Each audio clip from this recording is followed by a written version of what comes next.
start recording and we will jump into treasure map. Let me slide my audio down and scoot you guys over chat. Alright, so you can see we got our nav level to 58. So I've actually only done like 20-ish clears because last night when I stopped playing I cleared the super bonus map. So you see we've got like a lot of luck with the nav charts, but because we got the Bonney rare recruit, she gives us plus 2 more levels on our nav chart, so that's like really great for helping us get like these higher levels.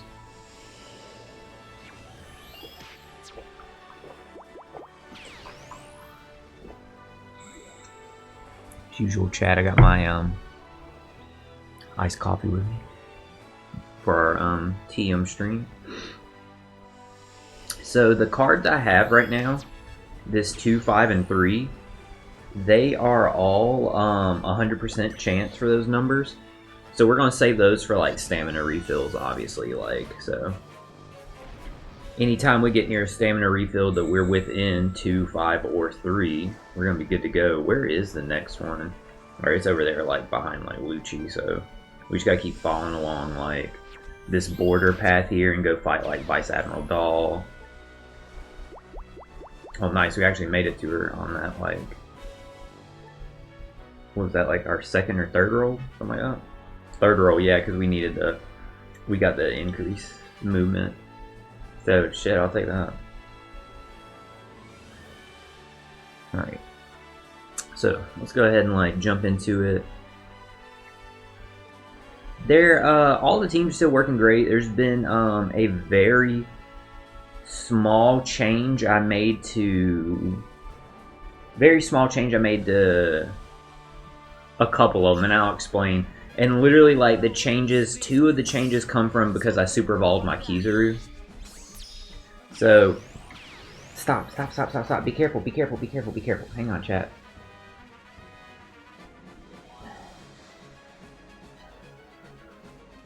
She needs her nails cut today, chat. Like, she's getting them stuck in everything. And what happened there was she got her nails stuck in the blanket. And every time she gets her nails stuck, she gets scared about every single thing, like, under the sun. So she gets her nails stuck and she, like, freaks out. And if you've never had a cat before, like, they can really hurt themselves if they get their nails stuck in something and they rip their nail out. So that's why, like, yeah, I was getting, like, worried right there because the way she was trying to run with, like, her paw stuck, if I hadn't, like, grabbed her and, like, pulled it, she could have, like, hurt herself, because she was actually about to, like, try and run and, like, it probably would, like, hurt her arm. So yesterday, she's getting her nails cut, like, today immediately, because, like, she hates getting her nails cut, but it's bad. Like, I don't want her to get hurt and stuff like that, because she actually got stuck to the chair, like, yesterday. She wouldn't let go of it. I don't know why she doesn't, like, ever retract her claws. She just doesn't. Like, she just gets scared, so she digs them in more. So it's like you have to individually, like, pull them out and stuff like that to, like, try and prevent her from, like, hurting herself. So obviously it makes you, like, being, like, you know, owner and stuff like that, it makes you, like, worried. So I don't want her to, like, get hurt.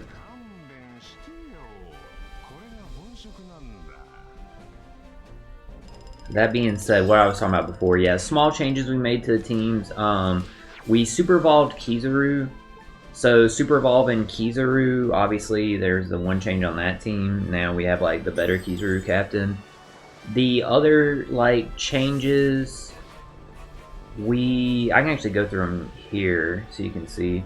I replaced that Sentimaru with the other unevolved Kizaru just because like it's my preference. Not that I don't like Sentimaru, but I like Kizaru more. And the only other change was I swapped where Frankie and Fujitora were, just because of, with that Sanji support on Frankie, it guarantees him a matching slot anyway, and with the Momo, Kinemon, and Dendro support on Hiyori, it guarantees Wano slots on the adjacent sections. So that way I got Wano slots on 3 slasher characters, since the enemy's weak to slasher types anyway. So that way we can get like just better light damage. We're fighting Kizaru, right? Yeah, because it's the intrusion fight. So those were the only like changes that I made to the teams. Other than that, I'm having no issues right now with like my damage, output, anything like that. I haven't ran into any problems with my teams or stuff like that, so no need to like change them and stuff like that. Other than that, guys, I did watch. I didn't see the breakdown of like the rare recruits yet, but I saw the breakdown of Dorian Bragi, and Dorian Bragi looked pretty good in my opinion. It's funny, like, since we're not getting part 2 next, part 2 is going to be like later. Obviously, like, people have like Rainbow Tavern medals expire and stuff like that, and you know, it had me thinking like, well, oh, okay, I can just go ahead and like keep trying to get Luffy. But then I saw the, obviously we can't see the banner info yet, but we can see like who the recommended characters are. And seeing the on like the part 1 of Dorian Bragi's thing, the recommended characters were Dorian Bragi, which I do think is a good Kizuna legend. I think like I really like Dorian Bragi's kit, great synergy, not just with this Luffy, but with Shanks characters too. So I definitely like Dorian Bragi. Also being slasher focused and like Floor Emperor focused, kind of like benefits from Straw Hats, and they're quick. Great synergy with Zoro and Sanji, since Zoro and Sanji makes everyone slasher type. So them having like the chance to work with slashers, Straw Hats, Shanks focused crews and stuff like that. Like, yeah, I really like Dorian Bragi. What's it doing here? Oh, I'm trying to use this special. So I actually was thinking, like, I've done 3 pulls for Luffy with Rainbow Tavern medals, but I'm thinking now with my Rainbow Tavern medals that are going to expire before part 2, I'm thinking about using them on Dorian Bragi instead on part 1 of that as soon as it comes out, because I really like Dorian Bragi's kit. I really like them. I think, like, yeah, they're good for this like quick powerhouse team they're building, but they also have like great synergy with Zoro and Sanji from the way I see it. Shout out to Rob Harrell. Hey, thank you so much for the follow. Actually, is that Harrell or Rob? Rob Har the third? Because I can't tell if that's like I or ILL. Either way, hey, Rob, thank you so much for the follow, my friend. I greatly appreciate it. I'm just talking about the new data download we got about the new Kizuna legend, the quick Dorian Bragi. So my thoughts on though, like, I think instead of spending my Rainbow Tavern medals trying to get Luffy, because the thing is, like, as of right now, I have everyone. I have all the legends in that batch, or in that banner for Luffy, except Luffy. He's the only one I don't have. Obviously, like, getting extra copies of some of the other Super Sugo Fest exclusives would be great. It's funny, using my Rainbow Tavern medals, I got the only other legend I was missing, which was a Zoro Batch Mihawk, which I was really excited to get because I've been wanting to, like, trial using him with, like, Shanks for, like, a while, because I love using King and Kaido together. So now the only legend I'm missing is the new Luffy. But I also got lucky because I picked up, like, I think maybe one more copy of Ace Whitebeard. I know I got like 2 more copies of, like, I either got 2 additional copies of Rocks Pirates, or 2 additional copies of Luffy versus Kaido. And then whichever one I got 2 of, the other one I got 3 of. So actually in those 3 multis, like, I did like really damn good, in addition to getting Bonney. So I did get at least one of the new characters. I got a rare recruit, and Bonney was the rare recruit I wanted over the Sanji. I just liked her kit better. So that being said, like, not getting Luffy, like, as funny as it sounds, chat, like, don't get me wrong, like, I've been playing Treasure Cruise like since the start. I see the value in Luffy like immediately, but I mean, every Super Sugo Fest, I'm gonna pull on, like, in some capacity, in some of the parts, minimum one of them characters is gonna be good. So it's like, it's funny, like, I would probably pull on more Super Sugo Fest banners than I would Kazuna banners anyway. I don't even remember the last Kazuna banner I ever pulled on. So I think I'm going to spend my Rainbow Tavern medals that are going to be like expiring and stuff instead on Dorian Broggy's banner, because yes, Luffy, like, I see the value that he has and I think he's a phenomenal character, but I really, really, really like this Dorian Broggy's kit. I think that's like 5 away, so I'm going to remove the 2. It's 4 away, but hey, at least we still got the 3. And nice, got a nav increase. Yeah, I think I'm going to spin it on Dorian Broggy because once I saw, like, okay, their kit is like, I like their kit. I think it's like nice. Like, I really, really like what Dorian Broggy brings. Like I said, the synergy they have with this team that they're building right now, the quick powerhouse units. I think they're a character that's going to age phenomenally as we go into Elbath. So I think, like, because we're going to get more giant tag characters. Obviously, like I was talking about yesterday, once we get into Elbath, we're going to get new Hyrudens, Loki, Harald, you know, Gabon's wife, Gabon's son, and a bunch of people, Saul. So there's going to be a ton of giant tag characters coming. So I think Dorian Broggy are going to age phenomenally. In addition, like, there's always going to be Straw Hat characters. There's always going to be, like, Shanks is such a big character that he's always going to have, like, a role in the game and stuff like that. So I just think Dorian Broggy are going to age good. In addition, they just already, like, they're a really good character. So I think I'm going to, like, use the Rainbow Tavern medals on Dorian Broggy, because what also got me excited was the other recommended characters on that image. Not Usopp and Nami. I fucking feel for the people that will, like, pull for, like, at this number get, like, a recommended character guarantee or something like that.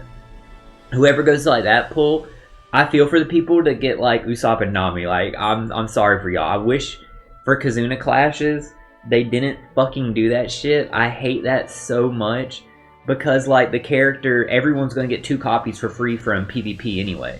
So I always hate why, if this character is now essentially, like, free to play. Yes, I know obviously you want all the copies to get to level limit break 5 to get the full kit. Thank you so much, B, for, like, stopping by. Yeah, thank you. Oh, I just want to let you know, we gotta cut Haley's, like, nails ASAP. Like, while you're there listening, I need you to hear this. We gotta cut her nails ASAP. She almost hurt herself yesterday, and she almost hurt herself, like, 10 minutes into the stream. Yesterday, she got, I'm not even joking, yesterday, while you were at work, she got stuck to the chair. I forgot to tell you. And, like, she got so scared because she kept trying to go, but you know she doesn't pull her nails back. So she was freaking out, and she was breathing so heavy, her, like, heart was racing. I had to, like, pull her nails out individually. And she did the same thing, like, 15 minutes ago on stream, where, like, she was just, like, coming over here, and she, like, did her paw, and she immediately got her nails stuck in the blanket, and she tried to run, and she was, like, literally about to, like, dislocate her arm. I had to, like, hold her and her arm to pull her, like, nail out so she wouldn't, like, hurt herself. So they're, like, really, really, really bad right now, and it doesn't help that she's having the breathing problems. So she's getting this scared that she's getting worked up, like, oh man, like, I don't want her, like, you know, to, like, have, like, a stress episode or something. Yeah, like, yesterday was really bad. Like, she was freaking the fuck out on the chair. Because you seen when Asta gets, like, stuck behind something, like, you know how, like, his heart's beating really fast and how crazy his eyes look. She was doing the same thing. So I just wanted to tell you that, like, before you left. So thank you for, like, dropping in. Obviously, like, drop back in whenever you want throughout the stream and stuff like that. Makes me feel good. I know it, like, makes you feel good and stuff like that.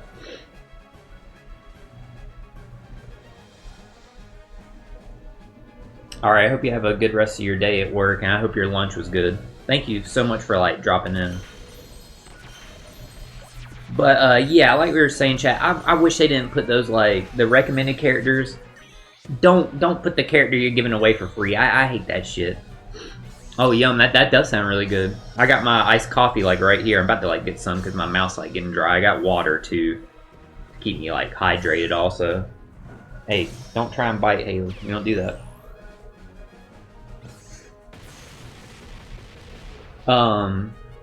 I wish they didn't do that, but what I was trying to say was, the other recommended characters on there that got me really excited was Khalifa and...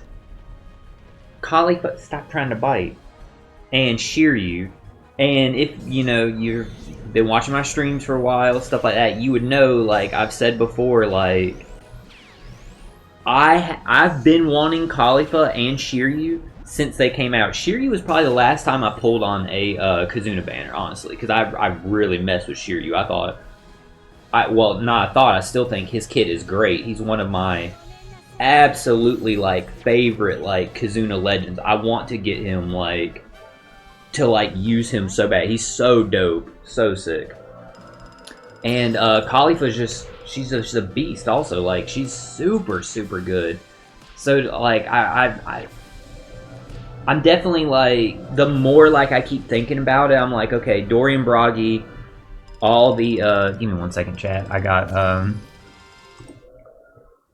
because of her, like, breathing problems and stuff like that, I think she could spit a little bit on my phone. She's still getting better, though, every day. She's still getting better every day. She just got, her eyes look a little bit better today. She just needs them, like, cleaned up with a little wet washcloth. She's got some dried, like, stuff on her eye. She's doing better. They don't know I'm gonna vacuum in a little bit to make sure there's no... Oh, shit. Hang on, chat. She got her nail stuck again. Let's get down. Let's maybe go lay somewhere else. Like, let's not lay right here if you're gonna keep getting stuck on this blanket. Here. Let's get down. You can go lay on your bed over there. Okay, well, if you want to lay beside me, I'm not going to touch you, I'm just going to let you lay down, because I feel like me petting you is causing you to get stuck more. Anyway, chat, what I was trying to say was, this banner is, like, perfect for me, because it's the two characters I really wanted, plus a new debuting Kizuna legend that I also really want, I really like. And literally, like, I had been saying, chat, if y'all know, if you're, like, a long time, like, y'all been rocking with me for, like, my streams and stuff, my OPTC streams, because, you know, every Kizuna clash we also stream, so we talk about the Kizuna, too. I literally said, like, the next time both Khalifa and Shiryu are recommended characters, I'm gonna pull, because, like, I want to get them. Like, I've always wanted them. I don't remember if I pulled... I don't think I pulled for Khalifa when she debuted, because I think, like, the rare recruit with her wasn't that, like, great. That's... I just don't think, like, the Jabra... I don't remember him. Versus, like, with Shiryu, I remember the rare recruits were actually, like, pretty nice, like, in my opinion. Hey, what's up, Rob? I see your comment here. Yeah, the 10-minute timer for new follows. Yeah, no biggie. Thank you so much for, like, understanding. It's just to, like, keep, like, spam out and, like, stuff like that. Finally see somebody streaming OPTC on Twitch. Yeah, it's funny, like, everybody that jumps into my streams are like, oh my god, like, somebody's streaming it, and I get a lot of, like, people that play OPTC and Dokkan. Me, I just play OPTC. They'll be like, oh god, like, it's so cool to, like, to see someone playing it, because it's always people playing Dokkan every day, regardless of the event, so it's so funny. You took it off, her cooldown went off. Anyway, what's up? How are you doing? Hey, I'm doing good. I hope you're doing great, Rob. Honestly, just full disclosure, since you're a new follower, this past week has not been a good week for me. Just personally, I won't go into, like, my details about it, because in general, I'm a super upbeat, like, positive person, and that's the thing about my streams.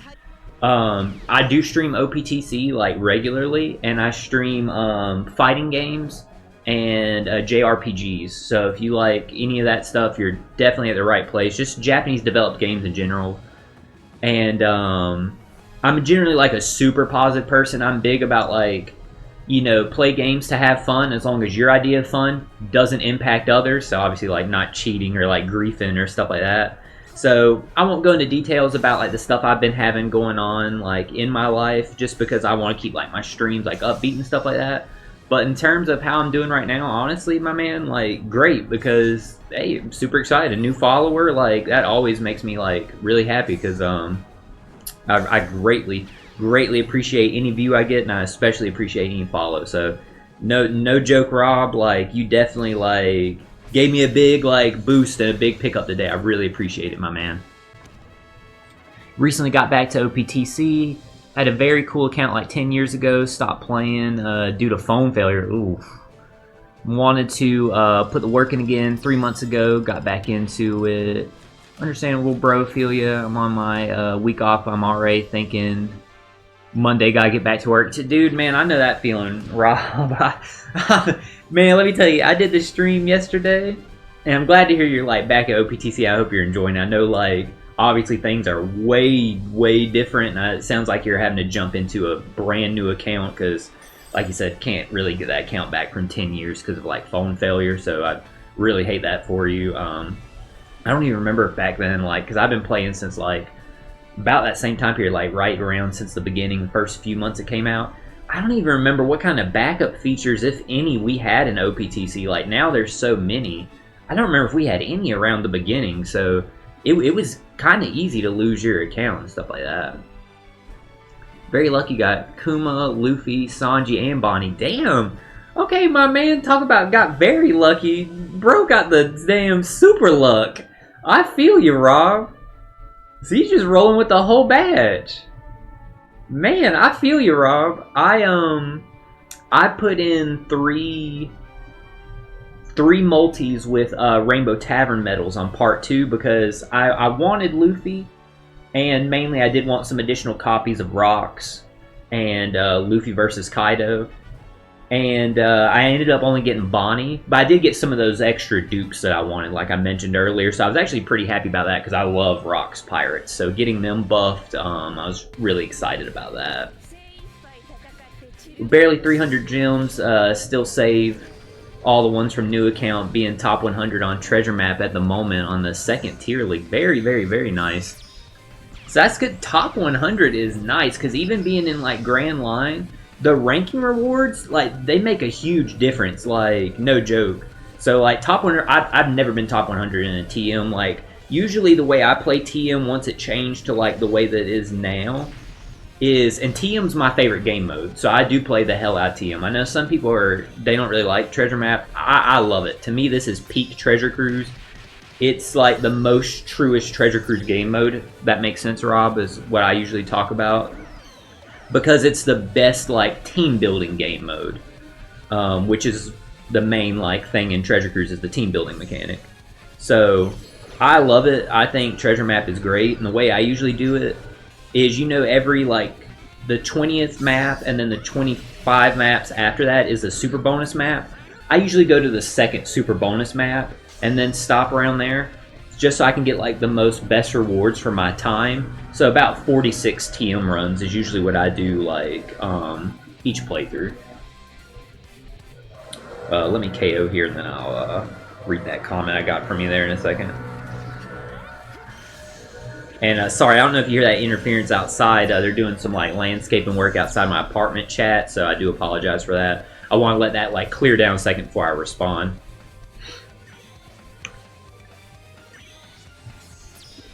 Not sure I like the new mechanics with PKA, Kazuna, and Treasure Map. Too many banners to pull on. Oh yeah, and then oh yeah, not even considering the PvP banners. The way I do it, Rob,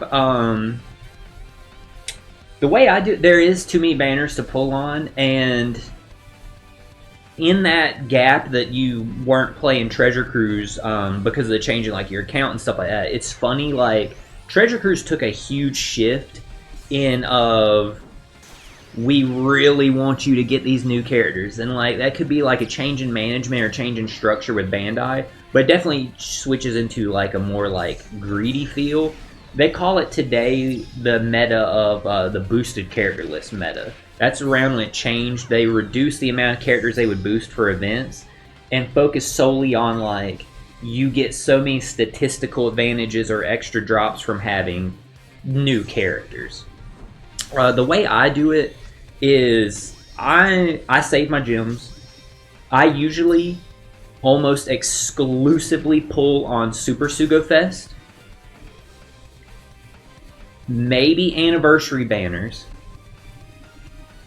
and the only other one I will pull on that is not one of those two, and this is just because of me and like what I like in playing the game, and like characters for me to pull, I have to immediately see value in them and think about, will this character age good? How do they work right now? And that's pulling on treasure map banners.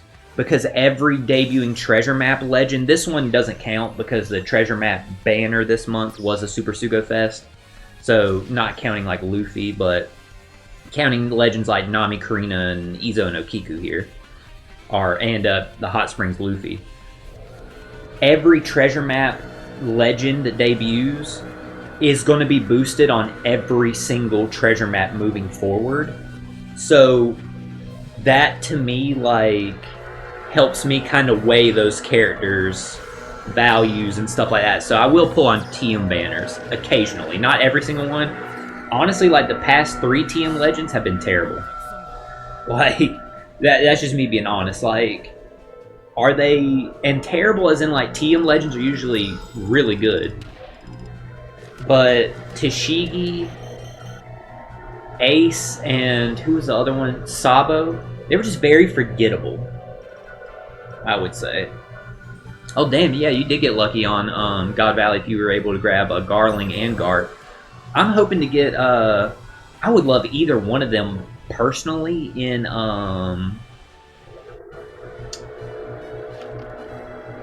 I want to get either one of them personally from the limited tickets that are available now since I have a chance to get them, because I really do want them. And again, I don't know if it's coming up on the microphone. I do apologize for the interference outside. Like, they're literally like, it looks like they're like leaf blowing right now, like right outside my apartment. So I do apologize for that. Eventually it should stop in the next couple minutes. It's the funny thing is though, they move so damn slow when they're leaf blowing that it's just like so constant loud. Hard to team build and proc their super. Not the best units, had to use the Tavern medals before they expire. Yeah, I totally get that. Like, that's the thing about Rainbow Tavern medals. At first, I wasn't the biggest fan of them, and I still think they are flawed. We were talking about this on a prior stream, and I think most people would agree with this sentiment, Rob. I said that at a bare minimum, Rainbow Tavern medals should expire in 3 months. They should have a 90-day time period, not 10, or not 14, whatever it is. I think it's 4 if you leave them in your mail, and then the 10 once you like accept them or something like that.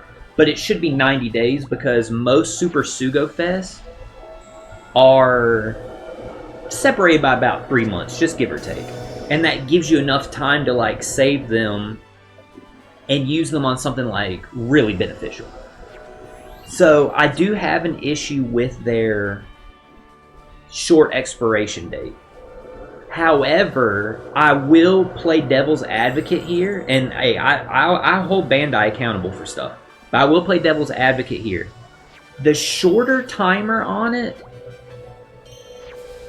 I'm not as upset about right now because it does make it possible for people to get some of these new characters for, like you said, how fast banners are coming out. So I do see that about it. So it's like devil's advocate, I'll give them that. And that's going to allow me to, you know, like I said about the Dorian Bragi banner coming up, I can like put a little bit in there for like that because I have the Rainbow Tavern medals, and there's the other characters that I've been wanted and we're waiting for a specific banner like this to come around. So I will say like that I'm kind of excited about. But I'm hoping to get Garp and Garling from the limited tickets. Garp I want with my 10th anniversary Ace and Kizaru team. Garling I want mainly for his support, because I have like this tinfoil hat theory, Rob, that the 5 Elder team, when we get them, is going to be the best team in the game.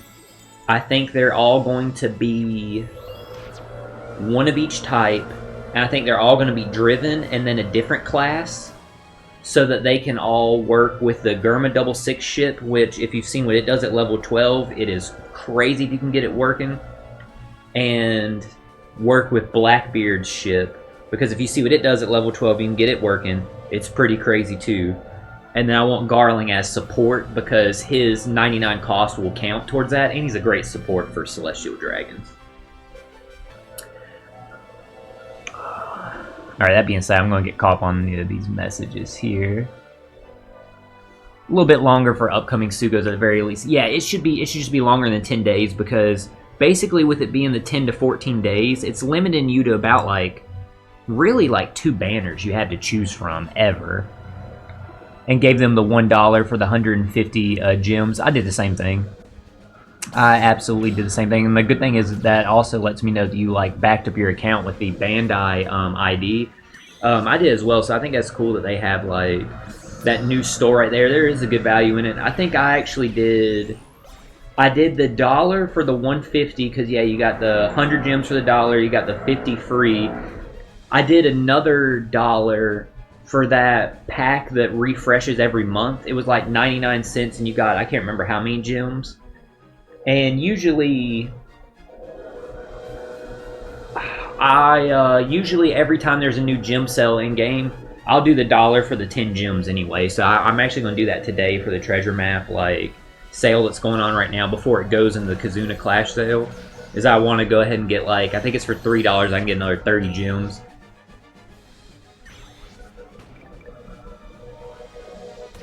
But I know not everybody like puts money in like games like these, and I totally understand. Hey, do you?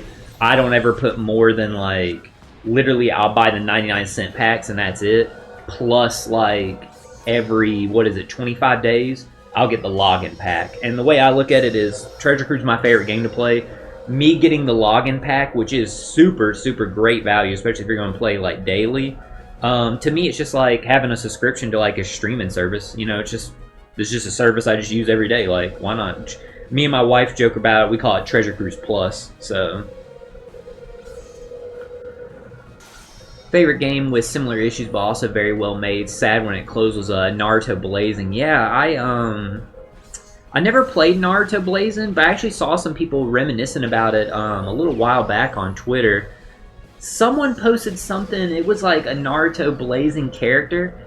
And, like, it was this conversation. It said, has there ever been, like, a character... has there ever been any gacha character that's carried their game, like, as long as, like, this one did? And it was, like, some character from Naruto Blazing. Everybody was talking about, like, man, this character was the best on our launch, literally up until closing day. Like, this was the best character. So I thought, like, that was interesting that, like, they were talking about, like, how long of a lifespan, how good that character was. Character was packed always on top 100 in PvP. Very fun with that one. Yeah, top 100 PvP. If is there PvP similar to, or was there PvP? Was it similar to Treasure Cruise, like PvP? Because I'm a big Naruto fan, so I'm assuming like there's still some kind of like team building aspect of it. Probably like making like a ninja squad like that.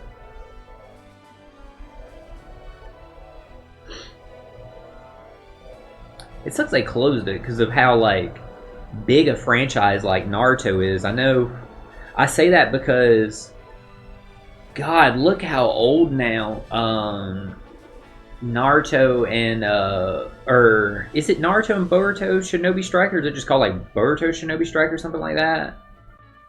Look how like long that game has been out, and like since it's been out so long, like it's still constantly getting like DLC updates and stuff like that. So like clearly like Naruto's like still making money, and I'm a big fan of like Ninja Storm series. Like Ninja Storm 4 is like phenomenal, and I used to play the only fighting game I've ever played like hella ranked in, because usually I just play casual matches, was Ninja Storm Revolution. I used to play dumb ranked matches in that, and like, it's funny, like the ranked match system in that was absolutely like, it was damn near abysmal, because every like fight, like, dude, like every battle you would fight like the same, like maybe like 2-3 characters most.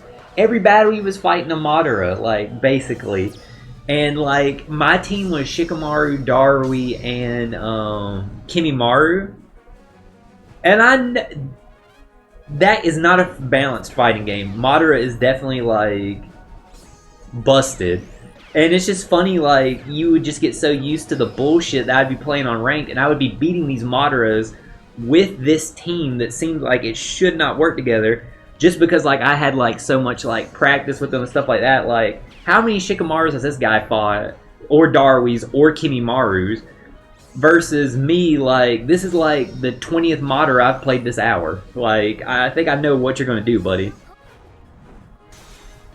3 mains, 3 subs, had to control every unit. Also had every turn move. Oh, on the field for better damaging and position. So it kind of had like a little like a grid, like, I'm assuming, just picture it in my head, had like a grid where you could like position your character and get different damages and stuff like that.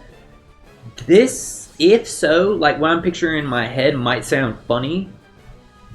There's a DS Naruto game. There's like 2 DS Naruto series. One of them is like a turn-based RPG, and it does have like a grid system like that, where you have your team on like one grid, and you have like the enemies on like another grid. And yeah, you position them, you move them for like better positions, front or back line. Different attacks can cover like different stuff like that, like different parts of the grid and reach it. And it's kind of like, no joke, it's not as complex as like Mega Man Battle Network, but it's kind of like a Mega Man Battle Network like Naruto style game. So like I could kind of like I can kind of picture like what you're saying. You're saying like you had to control like every unit. I'm just basing it off of like my knowledge and like prior experience playing the DS game like that. It was very cool.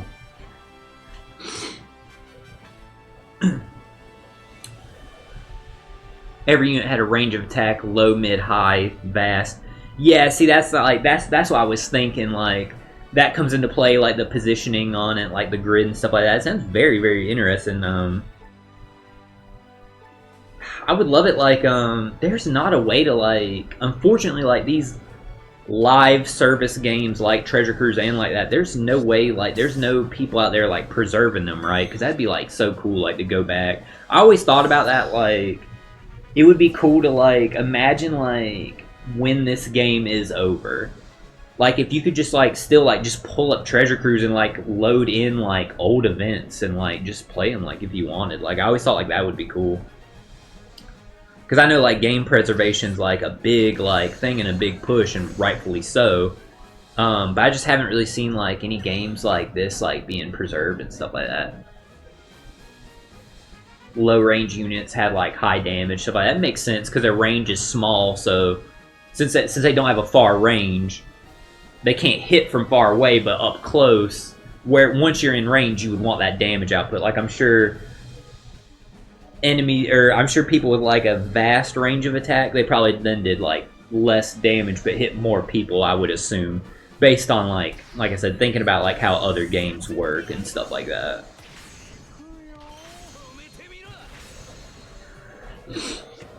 Was it similar in having like type advantages or like class benefits, stuff like that as well? Because I know like that's just a common thing in general in like gacha games. Like I said, I know Dokkan has a similar like typing system, and I used to play Bleach Brave Souls. I know Brave Souls had also like a type system, stuff like that. So I can imagine the Naruto game like also as well. Thinking about like Naruto, like the series. They could probably affinity system or whatever you want to say. It probably was like chakra nature or something like that. It could make sense to me. Like Sasuke's fire style affinity, Naruto's wind style affinity, something like that. Because like that would just make sense with the source material and stuff like that. But it's funny, like bringing up Naruto. I'm actually I'm in the middle of... I was in the middle of rewatching Naruto all the way from the start because, like, I more or less know how Naruto ends, but I've never seen the ending, if that makes sense. Because I watched the anime dubbed for the longest time, and I got to a point where the dub ran out of episodes. And it was still going on in, like, sub, but I'm like, well, if I've watched, you know, by this point, like, 310 episodes of Shippuden, plus however much in the original series, I think another, like, 200 something, so 500 episodes dubbed, I don't want to switch over to sub now and, like, hear everybody different, like, especially now that, like, all this crazy stuff is happening in, like, the war and stuff like that, so...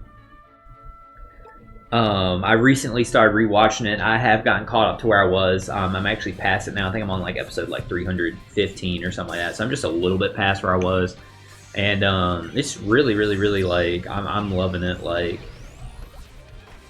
it's very cool. Like I generally know how it ends. Like big fight with like Madara and everything like that because I've seen like a little bit of Boruto and stuff like that.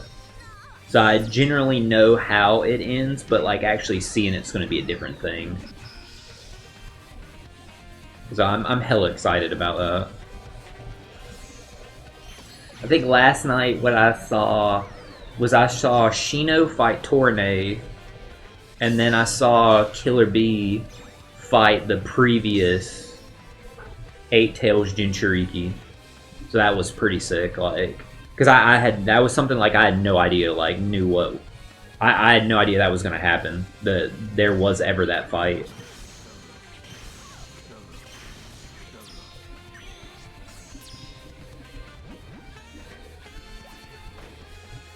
But yeah, Rob, glad you're hanging out and, like, rocking with us. Really appreciate the follow, like I said, my friend.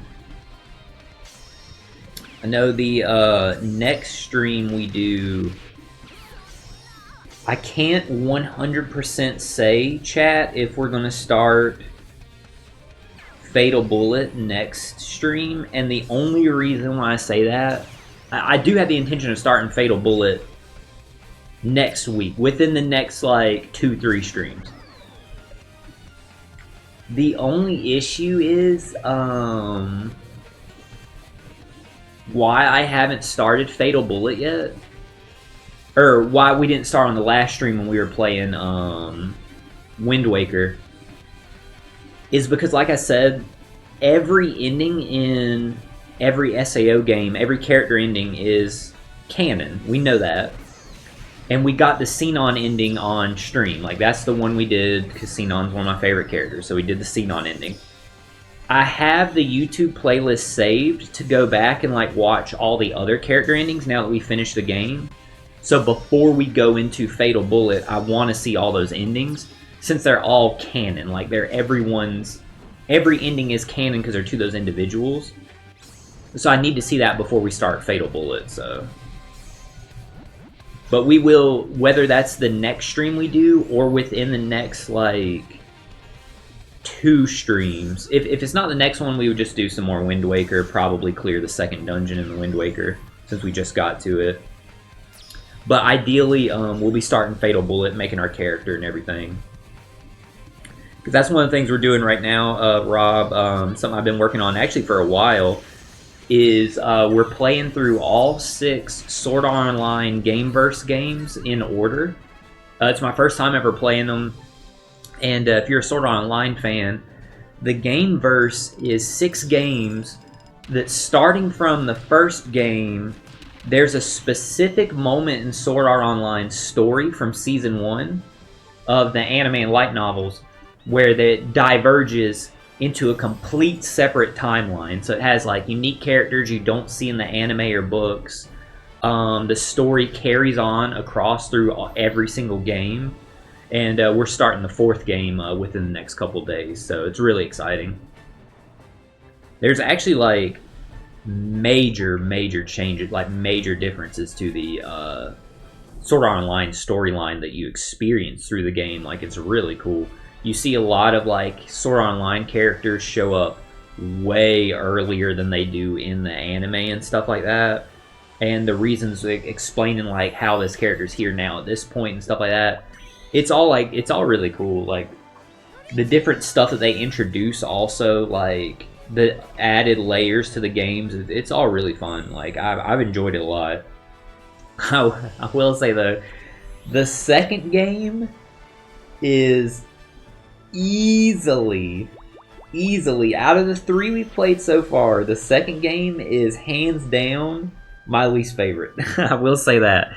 That is the one funny thing about these games, the Gameverse games. I've never seen a series be like this where a story carries, literally it's a continuous story, but like the game genres change through like each kinda. Because the first game is kind of like Xenoblade Chronicles. The second game, I don't even know what you would call it, bro. It's like an action game. Then the third game goes back to how the first game played, but it's like better. Like, it's just a refined, better version of the first one. And I'm assuming it's probably because like Bandai probably got a lot of criticism and critiques over the second game versus the first one. They said, let's probably run this back. And then once we go into the third or the 4th game, the one we're about to start, it's a third-person shooter. So it's just so funny. Like, they just keep changing genres and stuff. So it's very funny. Like, but I know from hearing reviews and stuff like that, and from people in the community, the game that we're about to start is considered the best out of the 6. It's the most, like, it's the one people like the most. So I'm really excited about that. A lot of those games you never even played. Yeah, I mean, it's a big commitment because it is 6 games to play, like, for a story. Obviously, that's a big commitment. Hell, playing 1 game's a big commitment, you know. So it's a big commitment. But like, being a fan of Sword Art Online, and a fan of like the style of like Xenoblade Chronicles, like the gameplay, I was like, okay, well, this has me interested because I like how Xenoblade Chronicles plays, and I like Sword Art Online. Let me see their take on it. And then that's what kind of got me into like the story. Once I saw the story branches, though, that's kind of what got me hooked. So, but it's definitely a big commitment, dude. I don't know how many people out there have finished all 6, but I'm very excited to see where the story's going to go once we get to like wrapping up the 6th game. Currently playing Borderlands 4. Very nice, very nice. I played a lot of Borderlands 1 when it came out on my PS3 when I was in high school. Like a lot. Loved the DLC on it. I think Borderlands 1 had great DLC. I really love the Zombie Island DLC because I love those Frankenstein monsters that had like the big red chest on their back. They were super cool. If I ever get a PlayStation Vita, I really want like Borderlands on it, because like Borderlands just seems like such a fun game to play portable. What you playing Borderlands 4 on? PS5, Xbox, PC? And how you liking it so far? Because I know it came out within the past like week. It's very, very like new.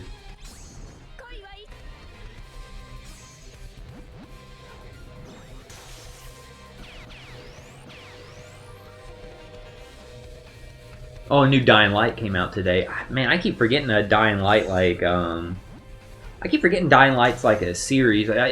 It's been so consistent for so long. So it's funny, like, hey, how could I forget the series? They've had games for so long.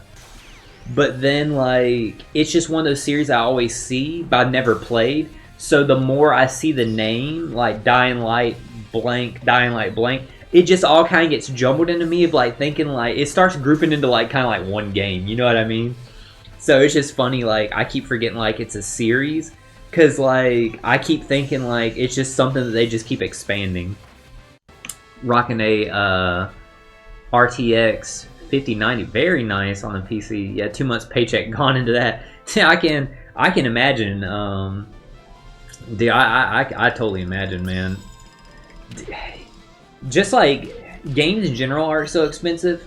I can imagine how much, like, PC parts are. Because, like, for me, I play on, like, console. I like, I play on console. I play on my PS4. And I very, very, very rarely buy games brand new just because of how expensive they are. I usually, like, wait around and I'll get, like, sales and stuff like that.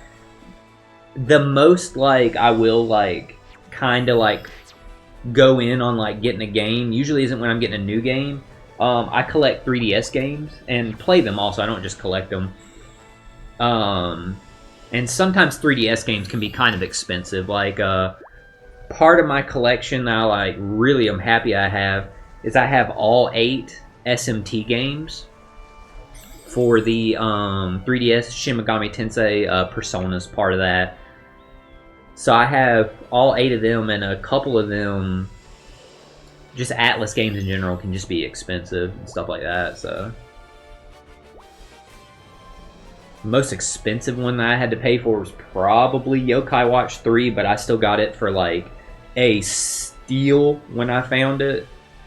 Because I got a brand new copy of Yokai Watch 3 for, like, a good freaking deal. And I only got it because I got it from, I got my copy of Yokai Watch 3 from Mexico, brand new. And it's so funny because Region 1, the 3DS is region locked if you didn't know. North America, the whole of North America counts as it. So a lot of 3DS games will be printed in, like, English and Japanese, or English, like, Spanish and French for, like, French Canadian. So literally, like, I got a copy of Yokai Watch 3 brand new from Mexico, and, like, I saved so much money on it because I got it from outside the country versus, like, it was cheaper than used ones here because that's, like, one of the most expensive 3DS games.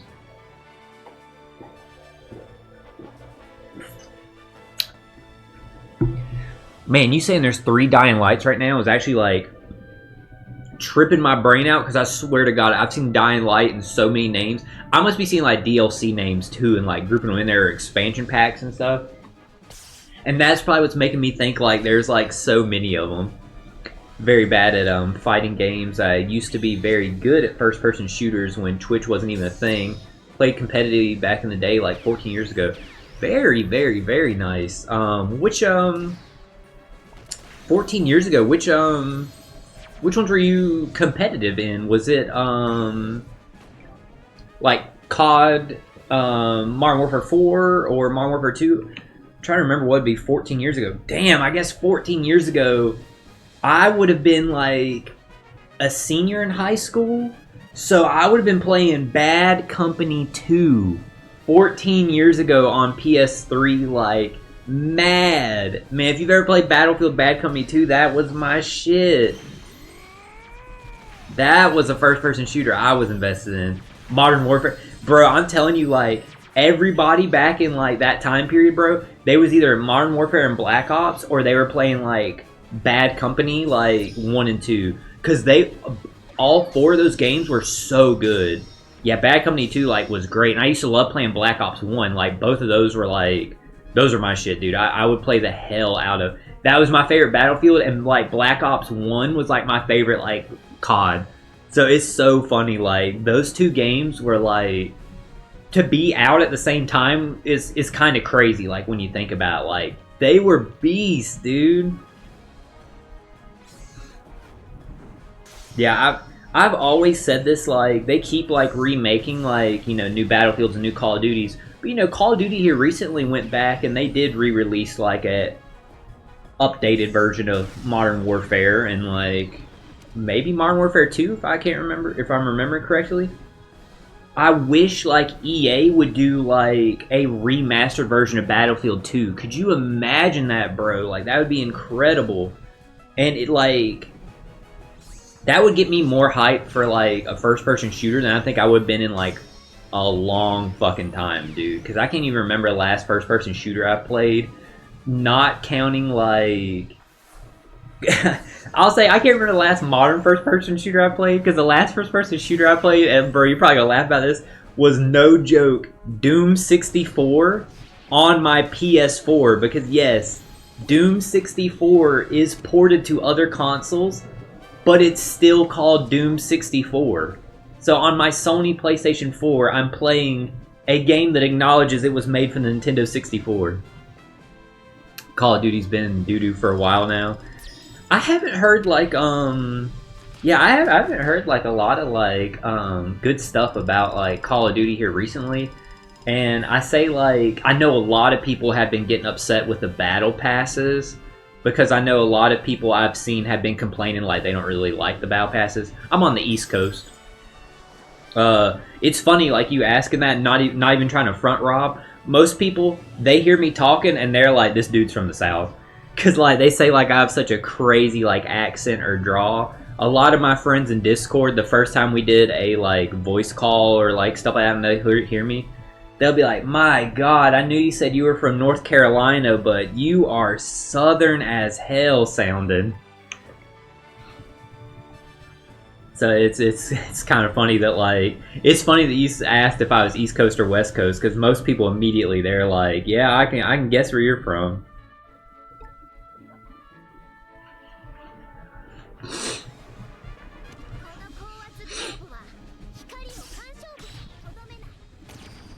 What about you, Rob? You East Coast or West Coast? You can hear it a little bit.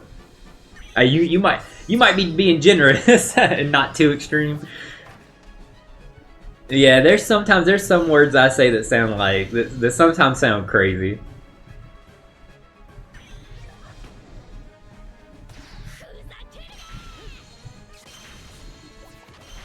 But you see, like, this is what I mean, Rob. I try and, like, I want my streams to always be, like, light and just have fun. Like, just enjoy the games. There's so many people out there that, like, I'm sure you've seen streams where they're, like, raging and stuff like that. Like, I just don't like toxic gameplay or stuff like that. I just like having fun, man. Just chill, like, enjoying the game. From Rome, Italy, lived in Canada for 4 years, moved back in 2021. Dude, first of all, Rob, that's lit that you live in Rome, Italy. Second of all, you living in Canada but then moving in 2021, I don't think, you probably do realize this, but I don't think you realize how lucky you are, because think about, like, if you waited to move, you couldn't because of, like, the pandemic and stuff like that. Like, you literally, so you were able to move literally right before, like, the lockdown and stuff like that, right? Which is, like, probably super lucky for you, because, like, I'm sure, like, obviously, like, moving to different countries, that's not something like you just do like that, you know what I mean? Like, there's a lot of planning that goes into that, so it seems like you got, like, kind of lucky with your, like, timing. You didn't want to move. I got you. You don't have to go in, like, details. There's, like, circumstances of, like, you didn't want to, in case you had to, like, that's all you, man. Like, I totally understand. Had to go back to Rome during the lockdown. I apologize, man. If I brought up any, like, terrible experience, I totally apologize, my friend, if I brought up, like, any, like, bad experiences or, like, memories. I'm super sorry about that. On a lighter note, I do want to say, I should have assumed that you were tuning in from Europe, because literally, like, when I stream Treasure Cruise, I stream around lunchtime, early afternoon, my time on the East Coast US. And the funny thing is, every single Treasure Cruise stream, the people who jump into my chat are Europeans, because it's nighttime over there, and Twitch is so popular at night. So it's so funny. It is literally, like, so funny that, like, literally, like, one of my regular guys, he's from Germany. Another one of my, actually, I think, like, two of my, like, regular, like, Treasure Cruise viewers are from, like, Germany. I had another guy that's from, like, the UK, and another guy from, like, Ireland. So it's very, very, very, very, very funny that, like, I should have figured, like, you were tuning in from, like, Europe. And it's funny, like one of the regular viewers that's German, he loves Sword Art Online, so he's like, yeah, when are you playing like Sword Art Online? Like I keep missing the streams, and I'm like, yeah, because my time I'm playing it at 11 at night around there, and he was like, oh man, my time that's like 5 a.m. or something like that. And I was like, yeah, that's why we're like missing that's why we're like missing each other and stuff like that. But so it's funny. Only thing you like about your home country is family, food, history, and landscapes. I totally understand that. Yeah, I totally get that. Canada was a way better place for my way of living personally. Dude, who you telling, man? Like, I totally get like what you're saying. Like, so I live in Charlotte, North Carolina, major city. But before I lived in Charlotte, North Carolina, I lived in a rural part of North Carolina. Not too far from here, within like an hour of where I live now. My whole family lived on the same road. So it was all family and stuff like that. It was kind of like farmland, stuff like that. But I'm a city guy. Like, I'm the only person in like my family that the city was just calling to me ever since like I was young and stuff like that. So, no, I get it. Like, you know, what you love about being back home is, you know, family, definitely like history, food. I totally get like all that stuff. Landscapes, it was beautiful out there, like where the farmland is, stuff like that. But no, like for your style of living, like my style of living, no, you want to be where you want to be. I totally get that. Hopefully for you, man, one day you'll be able to get back to Canada. Like I'm hoping for you. Don't worry, dude. Super chill. Could ask anything. Wouldn't get upset about talking about shit in my past. Hey, I totally like respect and appreciate that, Rob. Like, seems like me and you, like, we're getting along, like, just meshing like so well, because I'm the same way. I try and like what I want with my goals of my streams is I just want to foster a community where like we can just have fun, just enjoy like chilling, playing like these great games, like, you know, there to like have fun and like just enjoy like each other's company and like just build up this community, like little by little.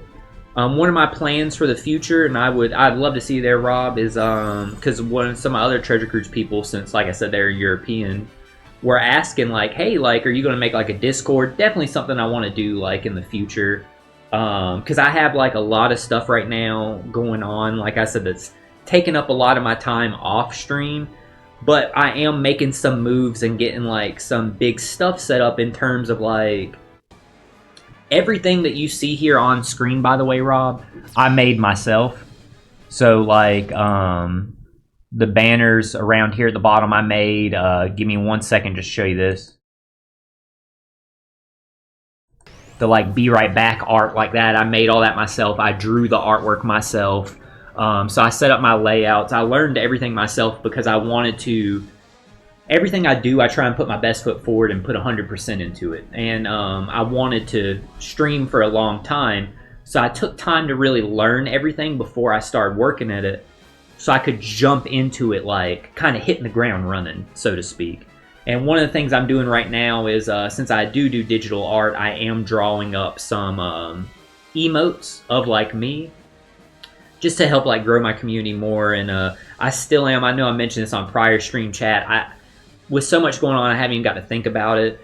I am going to look up and invest into like figuring out some good use of channel points. Definitely, like I said, for the fighting game streams, we are going to do like a pick my character kind of reward, where if you cash in on that, you can pick like whatever character, or a random select reward too. So we'll do like random select for a couple rounds. I just had to figure out the points value for those, but I am still like researching this stuff, Chad. I know it's been a while for me trying to get these emotes done, but with the stuff I have going on personally, that's kind of like took up a lot of my time off streaming, is just dealing with the stuff I have going on in my life right now that, again, I don't want to talk about or hamper on, but it is something I am still working on. I actually was doing a drawing for my oh shit, I wasn't paying attention here, so I might actually lose this. Let me see if I live here. Okay, attack down. Oh no, I am dying. Yeah, I wasn't paying attention. I fucked up here. Alright, well let me go ahead and let Lucci kill me, and That's no biggie. That's no biggie. Hey, you live and you learn. Sometimes you mess up. It's all good. We've had so many like nav charts like skip us ahead. No, do not continue. Are you sure you want to give up? Yes. I will take going down 2 levels in spite of spinning a rainbow gem. Let me finish what I was saying before I jump back in so I can focus. I know this is something I've been talking about for a while, chat, making the emotes and getting the channel points updated so we can have like the random select and the pick my character for the fighting game streams. I am working on those. It's just with the stuff I have going on in my personal life, it does make it a little hard for me to get that stuff done off stream, but potentially today or tomorrow I might like start cooking on some of the emotes, stuff like that. So those will be coming soon, and yeah, we're gonna be like going from there and stuff like that. But I am gonna try and figure out what's going on with the channel points and like some good rankings to put for those before we do our next fighting game stream, which will probably be, if I'm being honest, it'll probably be BB Tag again, because y'all know it's my favorite, and I want to play with some of my friends again. It'll probably be either BB Tag or Grand Blue because of us still trying to level up Lil Wayne. We'll see about that though. But now that I got that like off my head, let me like see what we got going on here. Get there as many times as I want, but I didn't get the permanent residency, so I couldn't stay permanently no longer. Yeah, I understand that. Even though I used to live alone, pay taxes, work unfortunately didn't grant me permanent. Grant you the permanent. Yeah, that really like sucks, because I know like one of my good friends that I have this Discord group that I'm in. We've been in forever. It seems like now that we have a common fighting game that we play. He lives in Canada, and yeah, he basically, like you were saying, like talks about like the lifestyle and stuff there. Like he enjoys it too, like a lot. He's Canadian, he loves it and stuff like that.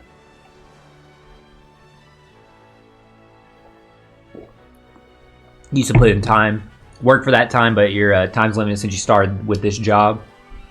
I get that. That's a big part of like what I have adjusting going on now too, is within the last month, I started working a new job as well. It's a, thankfully it's a job that's good for me. I can work my own hours.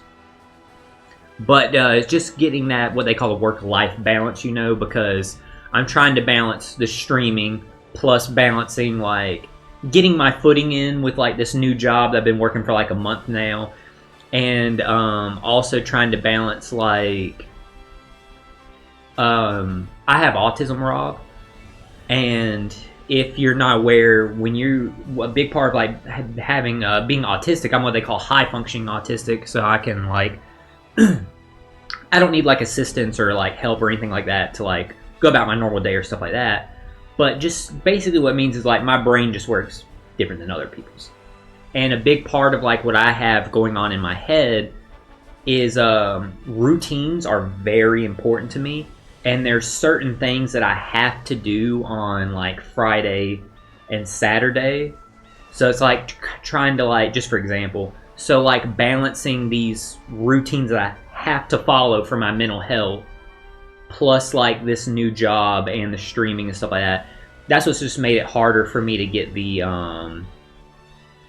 that's what's made it harder for me to like get the channel point stuff updated and get like the emotes done. So trying to like balance like all that stuff. That's why also it may seem like I'm rambling a little bit, Rob. It's just because like with the autism, I naturally have so much going on in my mind anyway. Plus I have like a little bit of a mental stressor going on, we'll just say that. And thank you for totally like understanding.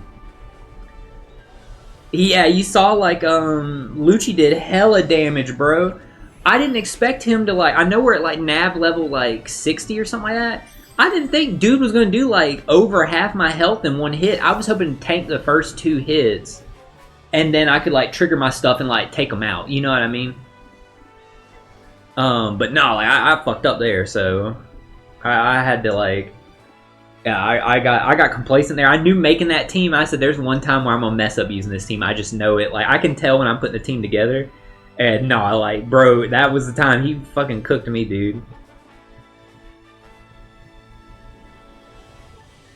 used to work 4 days a week in Canada and got paid way more than what I get paid here working 6 days a week. I totally get that, because I know, like, that could be a difference with, like, the economies and stuff like that. No, I totally get that.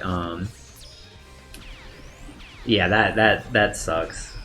Four days a week, like, I know a lot of people, just in general, 6 days a week, I feel for you on that, man. My heart's out to you, Rob. Like, that sucks. I hope all 6 days you're not working 8 hours, because that's, like, I really feel for you, Rob. I'm gonna be sending some good energy your way, my dude. But I know a lot of people, like, my wife used to work 4 hours, or 4 days a week, 10 hours a day. Loved it. My mom is on the same work schedule. She loves it. I know a lot of companies are transitioning that, because apparently, like, psychologically it's just better for, like, the employees' health. So I totally get that, man. I really hate you, like, working the 6 days a week, my guy. Like, I'm don't like that. I'm sure I'm autistic. I'm pretty sure we all are in some degree, of course, some more than others. Yeah, I get what you're saying, like, neurodivergent scale. All I can say is I didn't get diagnosed with it. Pretty sure you have ADHD. I totally understand. If you're around my age, like Rob, which, like I told you, 14 years ago, I graduated high school, or I was a senior in high school, so I'm 31.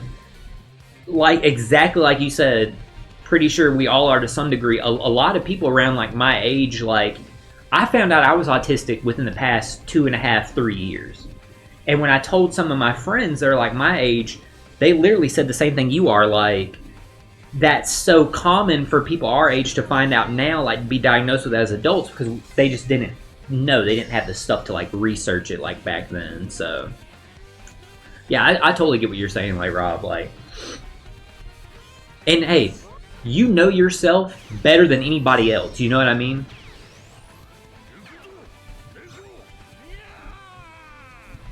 Seven and a half hours. Ooh, God. So that's probably taking out a 30-minute lunch and stuff like that. Yeah, man, I feel for you, Rob. Like, that really sucks, man.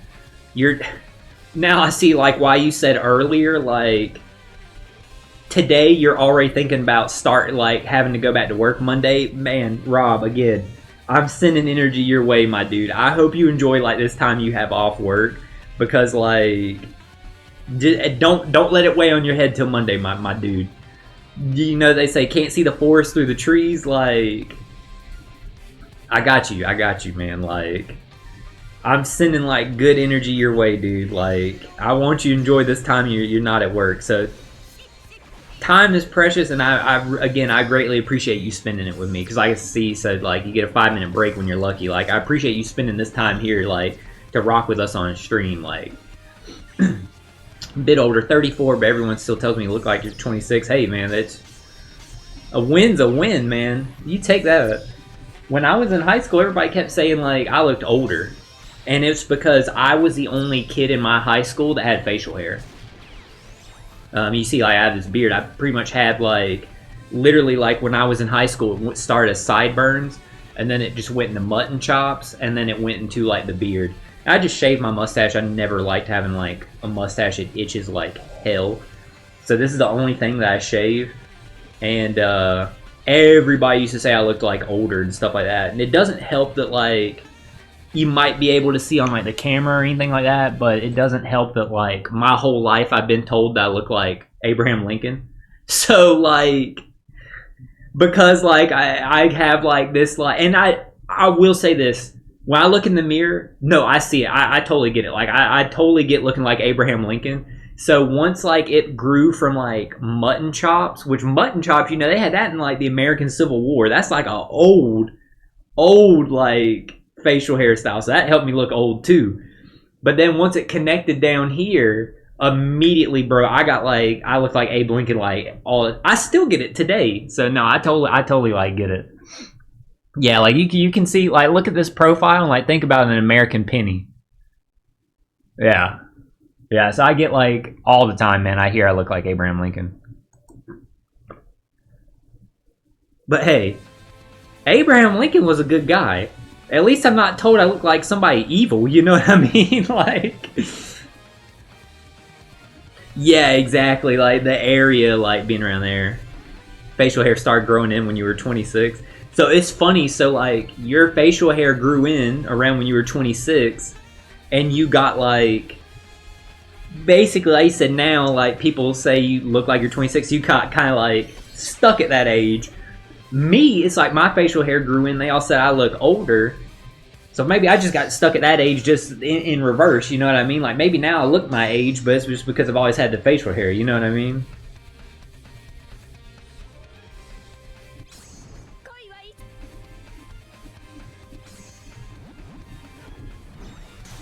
That might be, this might be determining our age, so.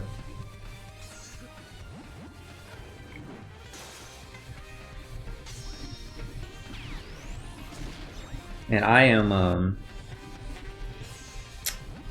honestly, like, I ain't even gonna front. Like, today, this stream is, like, miles better than yesterday's stream. You tuned into the right one, man. Yesterday, we were having, technical issues. Obviously, like, I was having really bad concentration issues because I had, like, the stuff on my mind and stuff like that. But then the technical issues and stuff like that really sucked. So, yeah, we were having some problems there.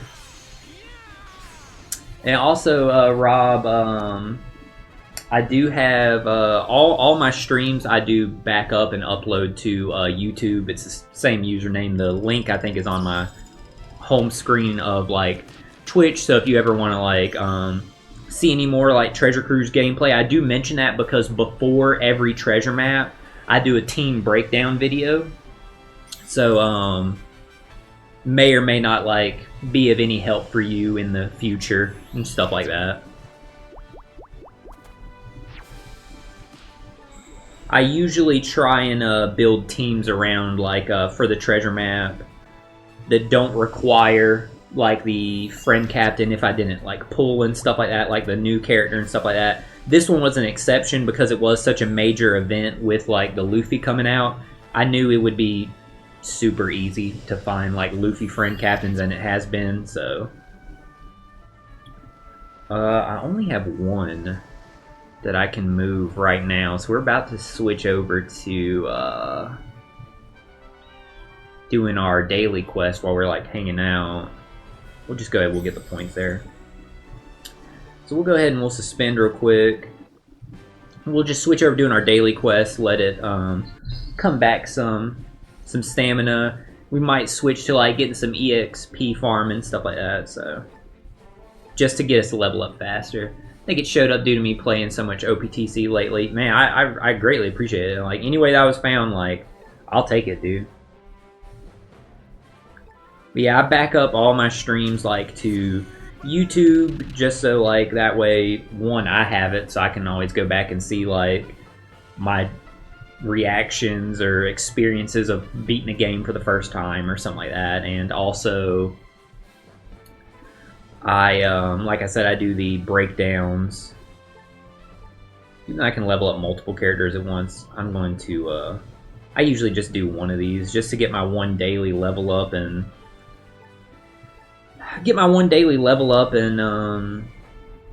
leave other characters so I can, like, do it to level up later. Don't know if you want to invest in the upcoming banners because I pretty much got all that I need to be pulling in these ones. I wouldn't. Yeah, I for you to say, like, you returned playing in the last 3 months, I wouldn't. I would just hold off on it. If you have expiring Rainbow Tavern medals, I would say if you have expiring Rainbow Tavern medals that would be out before Part 2, I would probably consider using those, maybe at least for the... Don't spend any gems unless you have to. But for where you are, I would definitely, like, save them. But if you had expiring Rainbow Tavern medals only, I would probably go for the discount one on, like, Dory and Bragi. Just because, like you mentioned, you did get Luffy. They're going to synergize so well with him. Just want one character. Zoro Sanji was my favorite. Yeah, dude, Zoro Sanji, it's funny, like, if you picked one character to get, I don't know if you know this, like, maybe you do, from, like, just saying that because of you, like, coming back, like, so recently, Zoro and Sanji is unquestionably the best character in the game. #1 character in the game. Easy. Easy, easy, easy, easy. Got most of the gems from farming and story mode. Still haven't got to do any of the Coliseums, because Coliseums can be pretty tough. Got to Luffy just because you were looking for Zoro Sanji. I got you, I got you. But that's great though that you got the Luffy, like... Oh, nice! You got Luffy versus Kaido too when you started. That's a great character to like start with, too, because Luffy is so good for the Free Spirit teams, and Kaido is so good for Driven teams. So, great character to like pick up. Dude, I'm telling you, like I was hella happy to get those extra like copies of them. I actually don't know where like how far I have their like Super Tandem Final Tap leveled up. I actually need to see. I think it might be at 4 now. I think I got 3 copies of them. Let me check while we like do our daily quest while we wait for that to come back. So let's see, Luffy versus Kaido. Yeah, I got it to 4, so I did get 3 copies to drop into them. So that means Rocks Pirates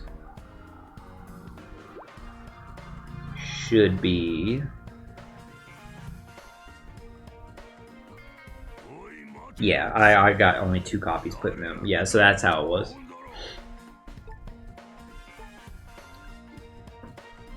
Also got the new Gear 5 for free. Character helped me through so much shit. Got it from the panel.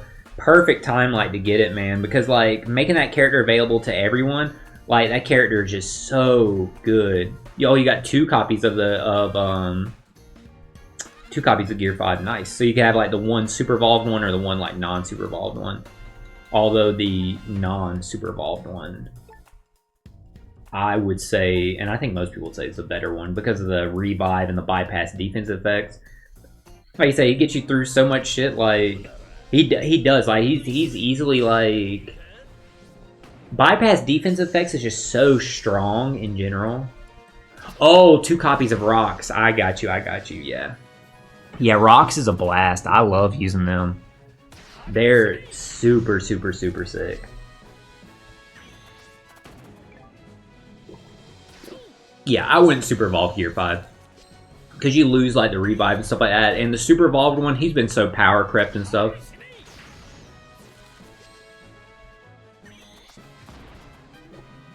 I would only super evolve, like you said, if you did 2 copies.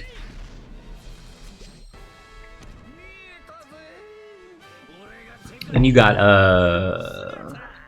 Kazuna to level 205.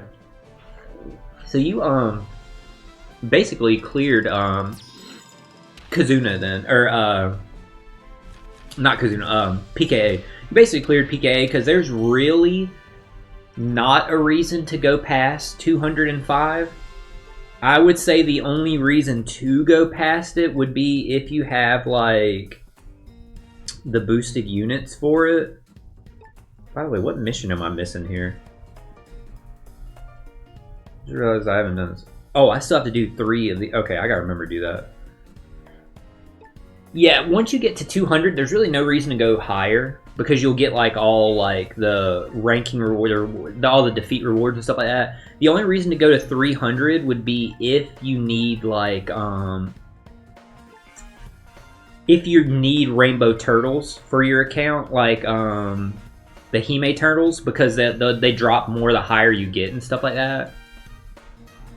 So that's the only reason to do it, but obviously the higher you go, the harder it gets, so it's really only worth it if you have like the boosted units so you can get the additional copies and stuff like that.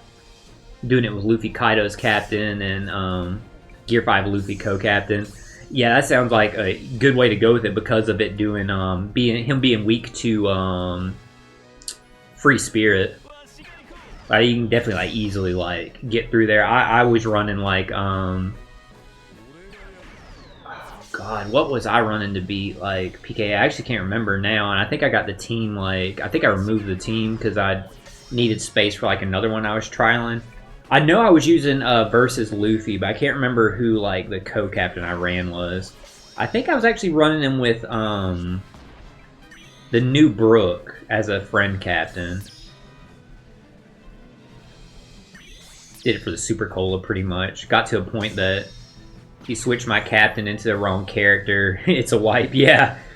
That is that's funny, like the captain switch thing. I don't know if you know this. We were talking about this on a prior stream, and one of my like viewers or stuff like that, they were like, "Whoa, I had no idea about that." Like, thank you for like letting me know that. I didn't know if you know this, but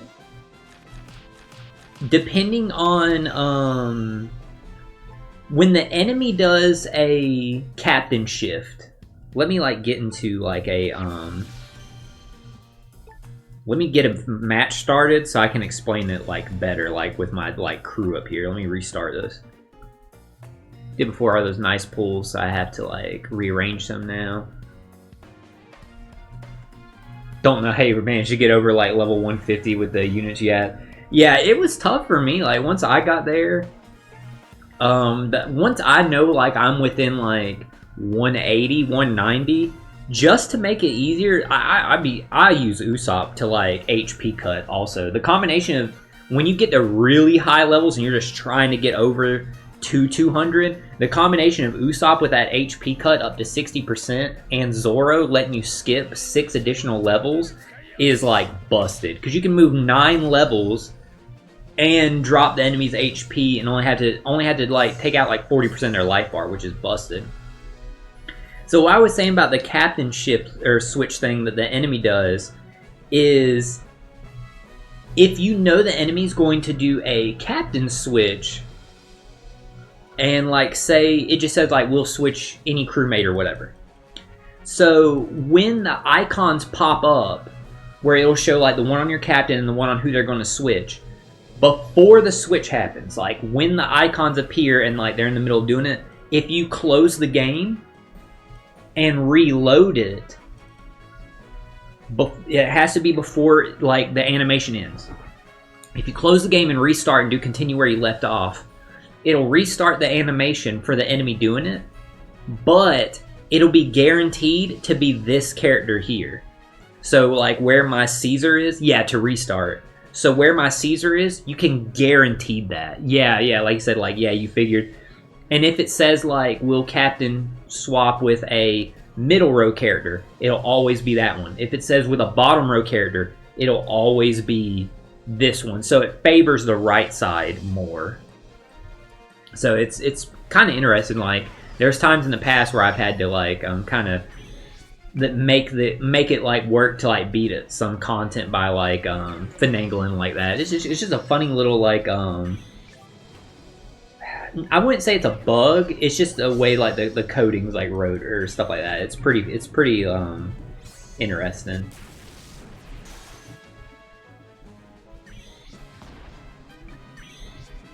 If he switched the captain with 6-star Saibo, beat the shit out of him. Yeah, it's funny. Like it's funny like how teams are today. Usually, there's a lot of times when your team will be fully legends. So, like, it can kind of be like, hey, switch whoever you want as captain, because, like, GG's, bro. Because, like, they're all going to have, like, you know, kind of, like, good captain abilities. Like, you know what I'm saying? So, it's funny, like, depending on, like, the team comp, sometimes, like, the enemy switching your captains might just be, like, negligent or whatever. You know what I mean? Very funny.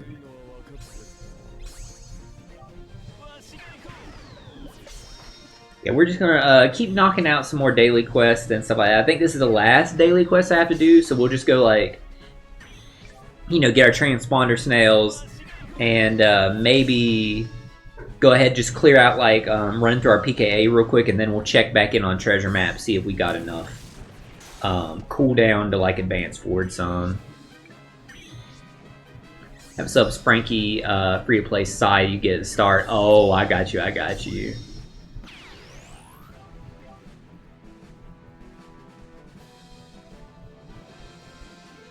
Oh, nice. It supports that way. You get the recuff slots when you use the specials. Yeah, the Straw Hats have such great synergy with supports. Like the way they like. I was talking about this with the One Piece Day Hancock and using her in the TM, both this TM and the last TM, because she's so focused on having Straw Hats around her, and Straw Hats have such good support synergy with each other. we're in this TM and the last TM. Both I was able to get a double stacking conditional buff, with the second conditional buff solely coming from supports, for it giving us the buff and the debuff to the enemy to make it work. So I love that. Like, definitely makes Hancock like really, really, really awesome how she works. We actually can go ahead and fight Vice Admiral Dahl, so we'll go ahead.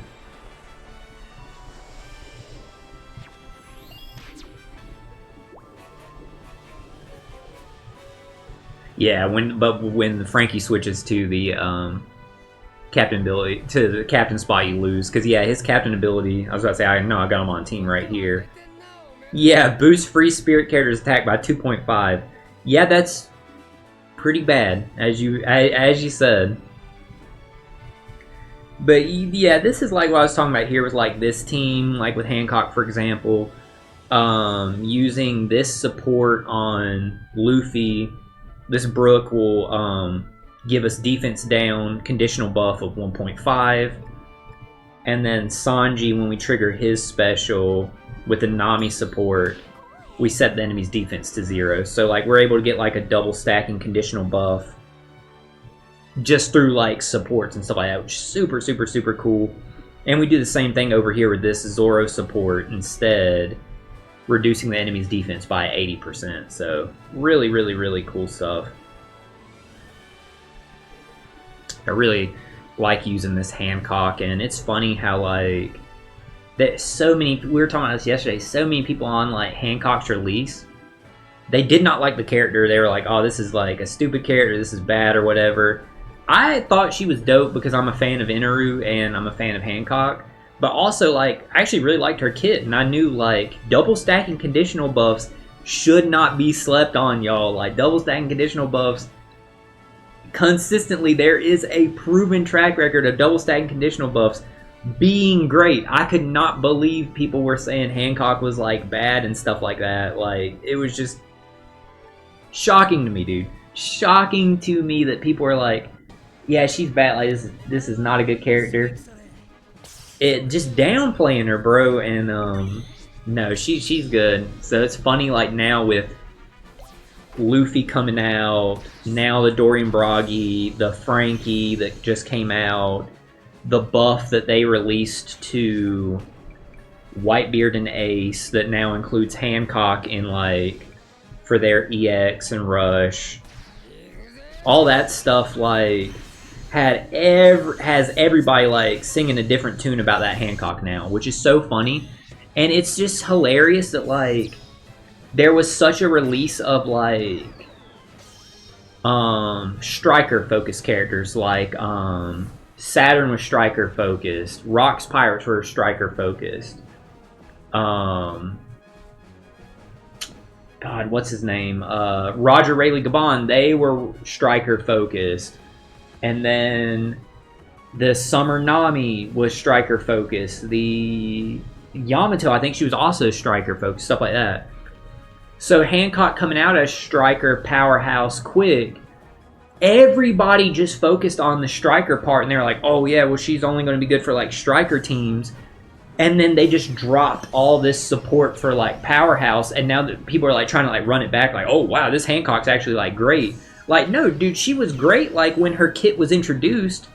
You guys were just only focusing on strikers, thinking, like, oh, well, how are we going to fit her in on, like, the striker team? Like, it just seems, like, a little clunky. Yeah, it's just funny. Like, she always had this kit. Like, there's no change. It's just that, like, now y'all are seeing, like, how she works with powerhouses. It's really, really, really, really funny, like, how it was set up. Let me see here.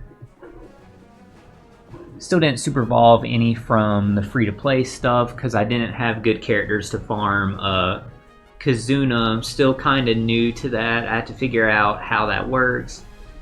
Maybe now I can manage to kill 10-star bosses, but the previous one, I would get stuck after a few levels, have to do 7-star ones. Yeah, Kazuna is like... There's a real problem with Kazuna in terms of like the Kazuna exchange, exactly like you were talking about, like getting the skulls to super evolve any characters. there's a real problem with it because there's just not enough like Kizuna insignias, I think that's what they call them, that you get. 1, 2, 3, 4, 5. Yeah, okay, so we're out of range there. The amount of Kizuna insignias you get is just, it's so small that it makes it hard, like you were saying, to get those skulls to catch up. So it's hard to say like even what characters are like worth like super evolving over others and stuff like that. I would just they really need to give out like more Kizuna insignias, because any character or any player that returns at missed time or is starting new, it's so hard to get to like caught up in terms of super evolving your characters. Like I totally get that. And it doesn't help when like also like there's so many super evolutions too. It doesn't help when there's so many super evolutions, and as you mentioned, like about the 10-star versus 7-star bosses, there's such a gap in the amount of like drops you get from the different levels of Kizuna. So it makes it even harder to clear those boxes and stuff like that. I would say though, just thinking about like, you know, you got the whole batch, you got Luffy, Kuma, Bonney, and Sanji. I would think like you, and this is just me, just without, I haven't even seen the gimmicks, we don't know the gimmicks, stuff like that yet, but I would assume you should have no problems this Kizuna as far as like killing like the 10-star boss because of the characters that you have. I would assume one boss is going to be quick, one boss is going to be Dex, since the whole batch is quick and strength, so that way like half the team gets type advantage for one, half the team gets type advantage on the other. So I think like you shouldn't have any problems clearing this one, I would imagine. Trying the Grand Voyage now. So far I could do only the first island up to level 3. Alvida is already too much. Need to make a team with the new characters. Yeah, a Grand Voyage is something. I will say this. I've barely done anything in Grand Voyage, just because it is such like. After I get my last transponders now, I'll flip over there and we'll see where I'm at. I've barely done anything in it, because like it's just such a like. You need this so specific team with this support, and they need to be max level with full, and like it can be so like nitpicky and like tricky. I'm sure like for my situation I'm in, it's probably a little bit easier right now for me in terms of like I've done so little Grand Voyage, so many characters have released that there probably are quote-unquote easier teams, because usually when Grand Voyage comes out, like there'll be like 1 to 3 teams to clear it at like release date until like new characters come out, so we'll see. On the Garp challenge, just missing 1, Heavenly Demon 2. Yeah, Heavenly Demon 2 is a menace. I would say if you've seen on YouTube Stump the Gacha, he has like a great playlist of Garp challenges. So you can just pull the playlist, filter by Heavenly Demon 2, and like it'll be great team building like setups. He usually tries like all kinds of like, anytime there's like new characters, new batches or stuff like that, like he'll set up and like filter. I'm sure there's probably like a Gear 5 Luffy team that he has on there, like just because like you said, Gear 5 Luffy can carry you through so much stuff. Oh, and comboing him with Luffy versus Kaido should be able to like definitely get something like working there.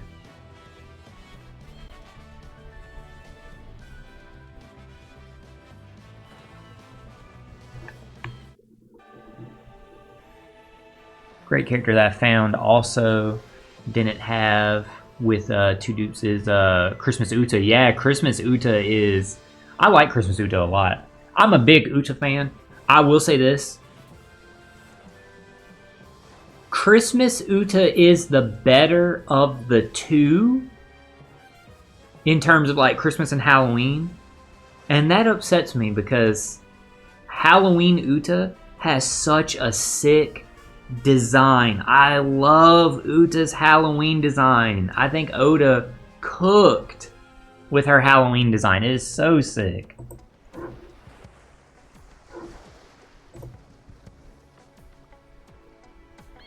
Alright, give me 1 second here.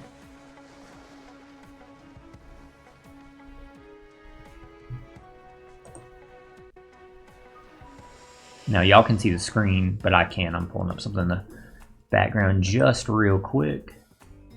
So I'm actually going to flip if I can get to it. We will go to Grand Voyage. Let me see how many clears I have in Grand Voyage. 7 of 90. So I cleared level 2, level 1, level 2, level 2, and that's it. So Syrup Village is where I got to.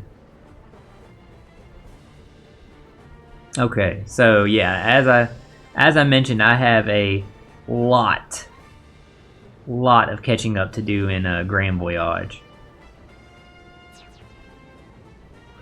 Just because it's it requires so much.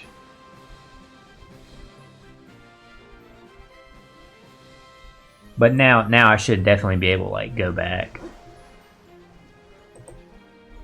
Alright, I got you right here, Rob. This is what I was looking for.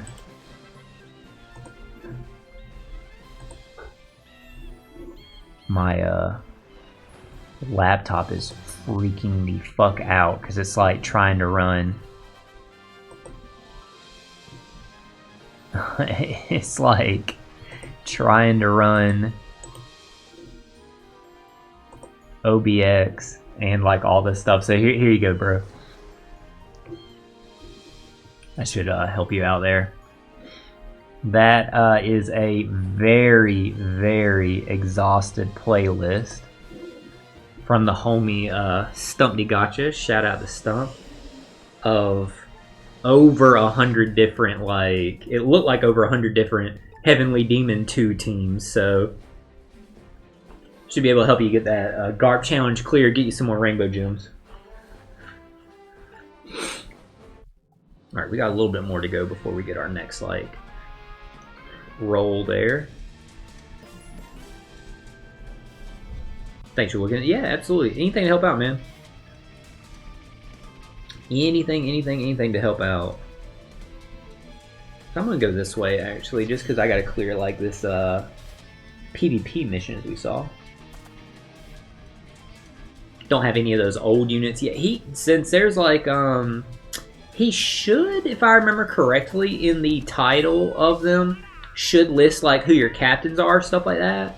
So I have to look into some more of the recent ones. Yeah, I would say look for any in the title that mention like, probably your best bet would be like Luffy versus Kaido or Gear 5 Luffy. I would check around like any that mention like that in the title.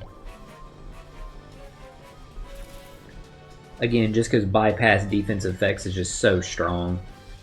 Bypass defense effects so strong. I've always said that I think Carrot is the best aged legend in all of Treasure Cruise. By far, Carrot is easily the best aged legend. There's no question about that. So we were running Carrot earlier, and well, by earlier, literally like going into the treasure map to bypass like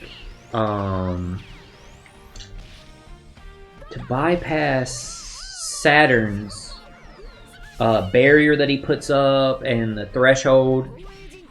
The only issue was once we saw that like Atlas didn't remove that debuff of his like normal attacks only deal 1% damage. Sucks because of even though it's the same like icon, Apparently it's a different debuff because Atlas didn't remove it, or maybe they just set it up like, here, nothing's going to remove it because we want y'all to do the gimmick of like dealing damage, and then Saturn just drops it himself. So it was interesting. Like, I thought we had something cooking there with Carrot, but it didn't work out like we planned. New Sanji might be the guy to work with that. Takes off Barrier's defense up at the same time. Yeah, see, the defense up is like clutch because of using Side Gear 5. You can't like bypass like that defense up. But the barrier removal from that Sanji is good too. Anybody that removes barriers is like definitely has like value and stuff like that. That's part of the reason why I like about Dory and Broggy is that they're going to be boosted every single Kazuna moving forward, and they remove 3 turns of barrier. Like, that's really damn strong.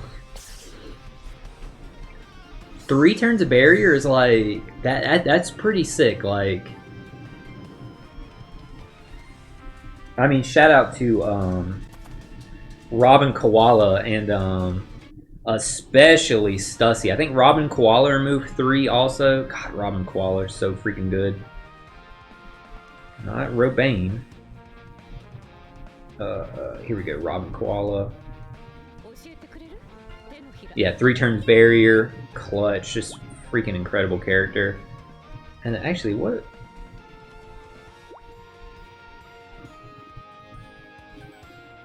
Did I have their ink effect like maxed? No, I don't. Yeah, because if you max their ink effect, it's kind of hard to see. Robin Koala. Who's the other one I was talking about?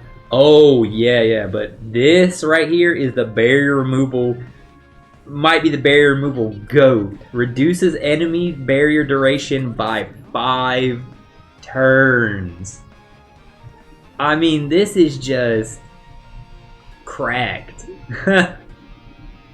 Like, 5 turn removal of barrier on Stussy is just insane. So good. So good. 5 dupes of the red Dorian Broggy. Dude, this right here, Dorian Broggy was like... This Dorian Broggy, this legend was for the longest time like the longest like legend that I didn't have. And I got them like... God, within the past couple months from like a ticket, and I was so happy to finally get them. Because this character is actually like pretty damn good. Like, they're great with Shanks, but they have dumb synergy with Zoro and Sanji also. They're just, this is a good character to like. I know you said like you hate it because it's not like the new Dorian Broggy, but no man, this one is clutch too. I think I can max their Super Tandem because I think I have like one other. Yeah, dude, I got a dupe also recently, so let me just go ahead and like, while I'm thinking about it, let me go ahead and like max her, or max their Super Tandem. Yeah, this Dorian Broggy is sick also, like, they're so good. They just have so much like, that they bring to the table. Yeah, don't sleep on this Dorian Broggy, they're phenomenal. You can actually flip back over to Treasure Map, we got another one to go. Yeah, that Stussy's great, like, she's a little gimmicky, and I say a little bit gimmicky because she's focused on like removing like bleed and stuff like that. But other than that, like she's so good, man. Like, go ahead and suspend. Can't get to the boss fight just yet. Let me go back to Stussy. So TM Legend Stussy.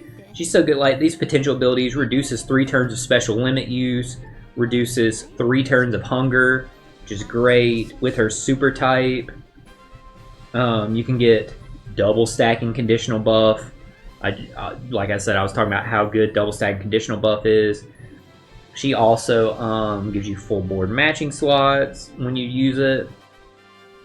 Her special reduces 5 turns of barrier, 5 turns of bleed, so even if she's a crewmate, she can still remove some of bleed. And there's a self-proccing conditional buff. Gives you a big heal, and you can heal over your limit, so don't sleep on that if you need it. If your captain's cerebral or driven, delays all enemies, ignoring immunity to delay. So like I said, the self-proccing like conditional. If you're using a cerebral team, she increases your attack buff and slot buff by 0.3. And if the effect can be increased 2 times, increases the effect a further multiplicative 1.3. So she'll multiply the attack and orb buff, which is great.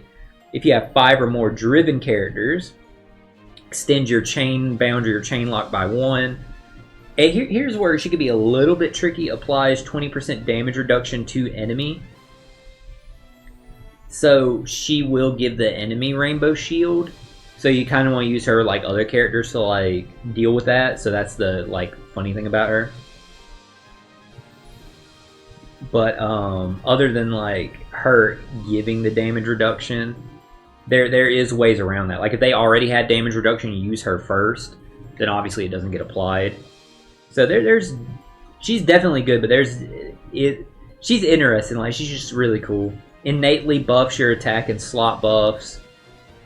And like if you're inflicted with bleed, she delays all enemies, ignoring immunity at the start of the next turn, gives you a big heal for 3 turns, and reduces the bleed by 10 turns. So very, very, very cool. Bleed is also like, it's very niche, but she's super cool. And she even has that in her crewmate ability. She removes bleed by 1 when your captain is cerebral or driven.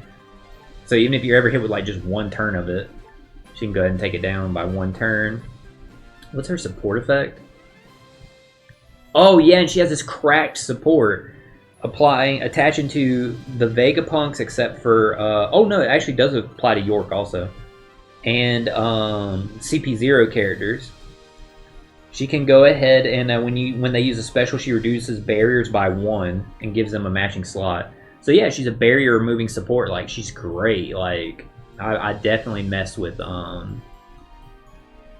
definitely mess with Stussy.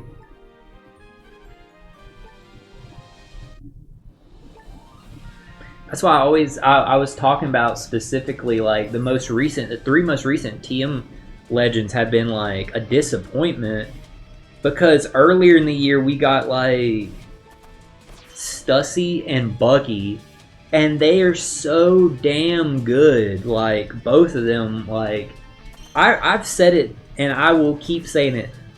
Buggy, in my opinion, is like, dude, he might be top 3 like TM Legends, and I feel like people downplay Buggy so much. Like, y'all, he is nasty, bro. Yes, number 1's Nami Karina, and number 2, the top 3 are probably like Nami Karina. I would argue Bon Clay is up there, maybe number 2.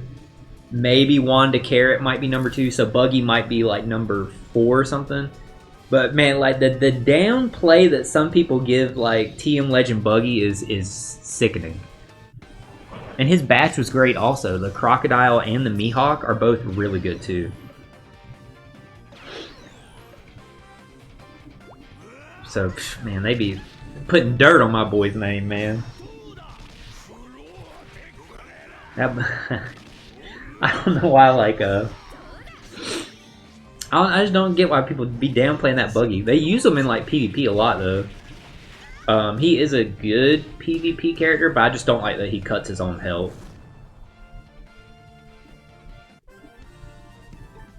He has, like, a negative effect on himself in PvP, but it's like the benefits sometimes, like, outweigh the negative. Like, yeah, he cuts his own HP, but the other stuff you get in his like PvP abilities is so good.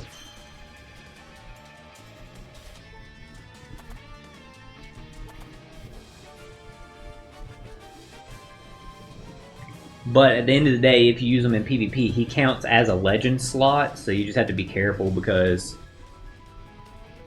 the strength team, like,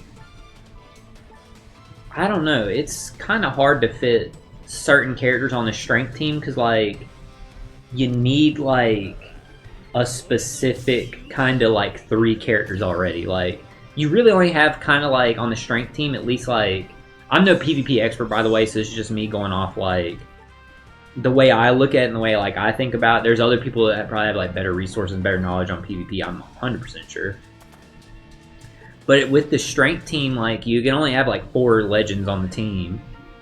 3 of them, you know you gotta have Film Red Luffy, you know you gotta have not Halloween Uta, Christmas Uta, and you know you gotta have Kobe.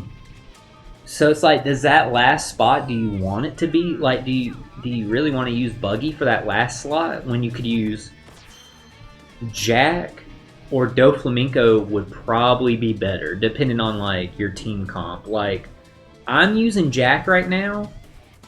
Depending on the level limit break of my Dofi, I actually might switch to Dofi instead, because of me having Legend Pika. I might switch to Dofi. It just depends on, like, is my Doflamingo, like, level limit break 5 or not? Because that would be the, like, difference breaker.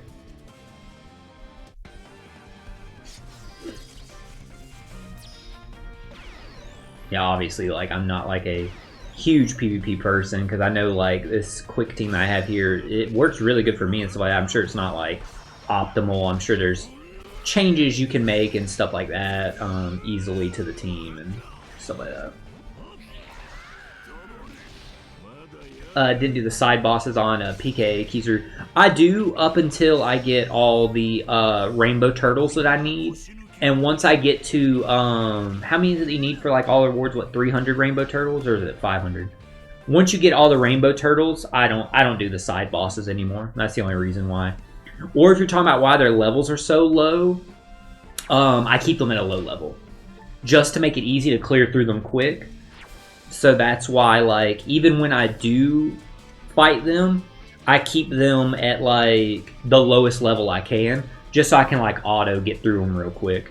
I can put basically a team with the highest boosters I can get for turtle drops to just clear it just easily with, like, no issues. So that's the way, like, I do, like, PKA. And then since I've cleared getting, like, all the turtles that I need to get all the Chopper Man missions and have gotten Kizaru to level 200, I just basically start and then just quit it. Because the main thing that I'm doing is just going through the PKA map to pick up turtles and cola now that I've completed all Chopper Man missions. So that's now until PKA ends, I'll just 3 times a day, I'll just go through here, go through the map, pick up as much turtles and cola as I can get from treasure chest, and then quit, do it again, and do it the final time, and then I'm done. So that's why, just to make it easier. Because the prior fights, those, like, mini bosses and stuff, they were, you know, like, the prior months PKA and the months before that PKA. So since the boosted list is different, the higher you get those levels, they're actually going to be harder than they were in other months, because certain characters could be aged out of being boosted. You get what I'm saying? So I just keep them at a low rank like that just to auto them, and I know a lot of other people in the community do that too. Some people do fight them at a higher level because they'll argue, like, well, you get more drops and stuff like that. But you just have to balance, like, yeah, you get more drops and stuff like that, but I have to, like, really, like, focus on the fight and stuff like that, versus I could just auto it and then, like, focus on, like, the Kizaru one. It all just depends on, like, your time or how you're planning to spend your time. I don't think there's anything wrong doing it either way. Just real quick while I'm here, need to go ahead and do this for today. Get my boosters.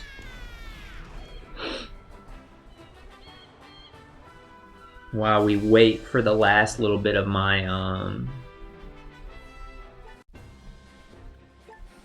TM stamina to run back, I can probably switch over and do PvP real quick while we're waiting, because that's the last thing I have to do out of, like, my daily quest. So why not? I guess we'll go ahead, we'll do PvP.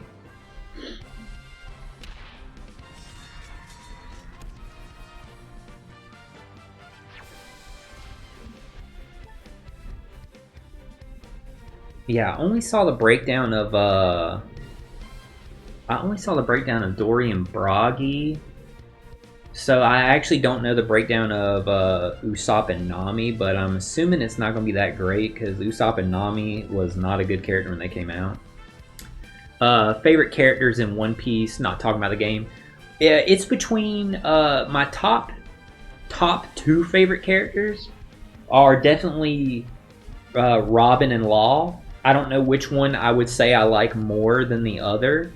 They're definitely like my top 2 favorites though. I probably couldn't pick one that I like more than the other. But Robin and Law are absolutely like my favorites. Easily. It's to like they're so far ahead of like where I would put other characters. That's why I say like it's easily, because like they're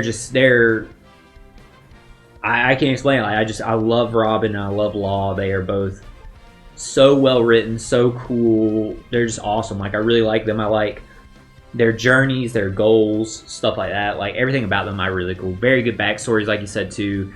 Very good story arcs focused on them. Like Water 7 and Dressrosa are great arcs. After Robin and Law, I would probably say right behind them would be like Roger and Odin. I really, really love anything about Gold Roger and anything about Odin. So they're definitely up there. Those are probably like my top 4 favorite characters. Simple Man with Simple Taste, you like Zoro and Shanks. Hey, I like Zoro and Shanks too a lot. Zoro is no joke. He is probably right behind Robin as my second favorite Straw Hat. It would probably be between Zoro and Brook, I would say. Zoro might get an edge over Brook just because he's there from the beginning, so you get to see more of Zoro. There's more moments with Zoro than there is with Brook. But, yeah, Zoro, I'm a huge fan of Zoro. Like, he's definitely top 3 Straw Hats for me, I would say. I can't say 100% if I would pick him over Brook or not, just because I really, really like Brook. But Shanks is great too. You have any least favorite characters? Because I will say this before I tell you mine. I'll hear yours first. I want to hear your least favorite characters first, because I feel like I'm known as like a hot take person, and I definitely have a hot take on like one of my least favorite characters. Only thing I never understood was he's literally the second main character and his backstory is literally non-existent. Yeah, I get what you're saying. Like they're still like holding the line on like Zoro's backstory. We got a little bit of it in Wano, seeing like a little bit of his ancestry and stuff like that. But nothing specifically about Zoro. Like we haven't seen like about his parents or anything like that. We just seen like Wano's connection to his lineage and to his village's history, basically. So it was kind of like Zoro adjacent story, or a Zoro adjacent backstory, I would say. But no, he's yeah, you're right. He's the second main character. He's the second main character because he's the first mate. All right, give me 1 second. Let me switch over to chatting just real quick. Just need to double check. Also, I put my phone in Do Not Disturb while like I'm streaming, so I just want to make sure like since I'm streaming from my phone, well, screen mirroring from my phone, I just want to like make sure I had like no like text or anything like that, just because it's been a while since I checked and stuff like that. So bear with me 1 second, double checking my like PvP list to make sure I didn't fight this person before also.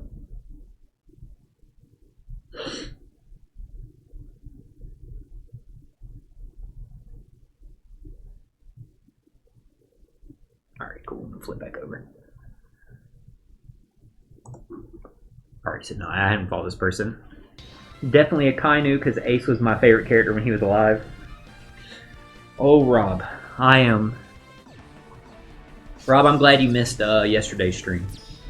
Because I will give you a spoiler. Yesterday, Yeah. We've been friends so far, Rob. So I hope you don't hold this against me, my man. Yesterday, I was hyping up Akainu pretty big. I'm not gonna front. I was saying yesterday, and again, man, we've been friends so far. I hope this doesn't ruin it. I was saying yesterday, I don't think Akainu is evil. I think he's an antagonist because he is against what the Straw Hats are doing. He antagonizes them, but he is not a villain. Because I do think what Akainu is trying to do and always is trying to do is quote-unquote right. And that being said, with Ace being a pirate and him like executing him and stuff like that, I say he's an antagonist, but not a villain. Now, that might be tough for some people. I'm glad you're like agreeing with me. He's not evil, so you agree too. Like he's not a villain. Because I was talking yesterday about how Oda does a really good job of humanizing his villains, and the points I was making was with Doflamingo and Kaido. Like with Dofi, you see he became a villain because of look what happened at his childhood. With Kaido, you get to see like the good in Kaido, like look at the relationship him and King has when he saved King from slavery. Look at the relationship him and Big Mom have, with Big Mom being like his elder sister. Yes, they're villains, but Oda does a great job of writing, like, humanizing them. And I was saying, like, I don't think Akainu is a villain. I think he's just an antagonist. And I know some people could disagree with that, because I know some people would think, like, well, no, he's a villain, because look, he killed Ace, and, like, he played a big role in killing Whitebeard. Blackbeard dealt the final blow, but he was mortally wounded from, like, Akainu. So I know people would think, like, well, he's a villain. But no, there's a difference. He's an antagonist. We all have different points of view. Hey, I'm just glad, like, you can see where I'm coming from. Like, all for justice. Emu's definitely evil. Yeah, I agree with that. Like, I'm a. People can like villains, and I do like villains. I really like Kaido. I really like Doflamingo. I really like, and I know this is a hot take, I really like Imu-sama and the Five Elders. I think they are phenomenal villains, and I think they are really well written, super cool abilities, and like I like the Five Elders. That's why I can't wait for them to be more of them to be added to the game other than Saturn. But they're definitely villains. Like you're totally right. Yeah, they're villains. Like Corazon way better than Dofi. I like both. Corazon, like, I really like Corazon because, like I said, I'm a fan of Law. But I just like Dofi and his. I like Dofi in so many ways because Corazon included in that, because I like how Dofi. Crocodile did too. Crocodile had like a criminal organization. But Dofi really has a criminal organization because Crocodile didn't give a damn about none of them people. Save for maybe Mr. One. But him and Mr. One kind of like... They would probably both like... I think they just respect each other because they were strong. But he didn't give a damn about nobody else. Dofi, like you hear him talk about like, this is my family. So I like how... Dofi kind of has like this criminal organization like feel to him. I really like that. And I like Corazon too a lot. I can't say which one I like both or better. I'd probably put them equal to me. Sorry, I read like where you said like evil in the chat there. I would put Dofi and Corazon like on evil. Damn, I keep reading your message. Sorry about that, bro. I would put them equal to me because of they're both just so cool. And Big Drip, like I am like.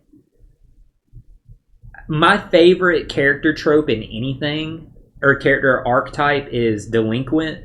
So just seeing like, gee, shocker, Crocodile, Dofi, Corazon, gee, shocker, I like them when they had the big fur coats hanging off their shoulders, which is a common delinquent trope like in Japanese media. Delinquent being from like, whether it's like high school delinquent all the way up to like Yakuza style. So of course I'm like fans of them. Like, look at their design. So it just makes sense that like Dofi has like a crime syndicate that he's in, because I mean, look how he's dressed.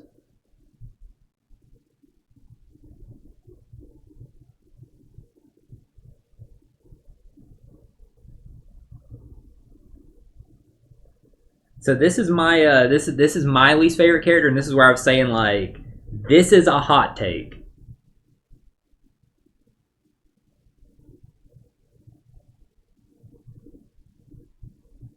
Let me just double check, make sure I haven't followed this person before. Okay. Actually, before I get into the hot takes, we might have like a conversation about this one. Let me just finish with the one thing I was also saying yesterday about Akainu, since you missed it yesterday.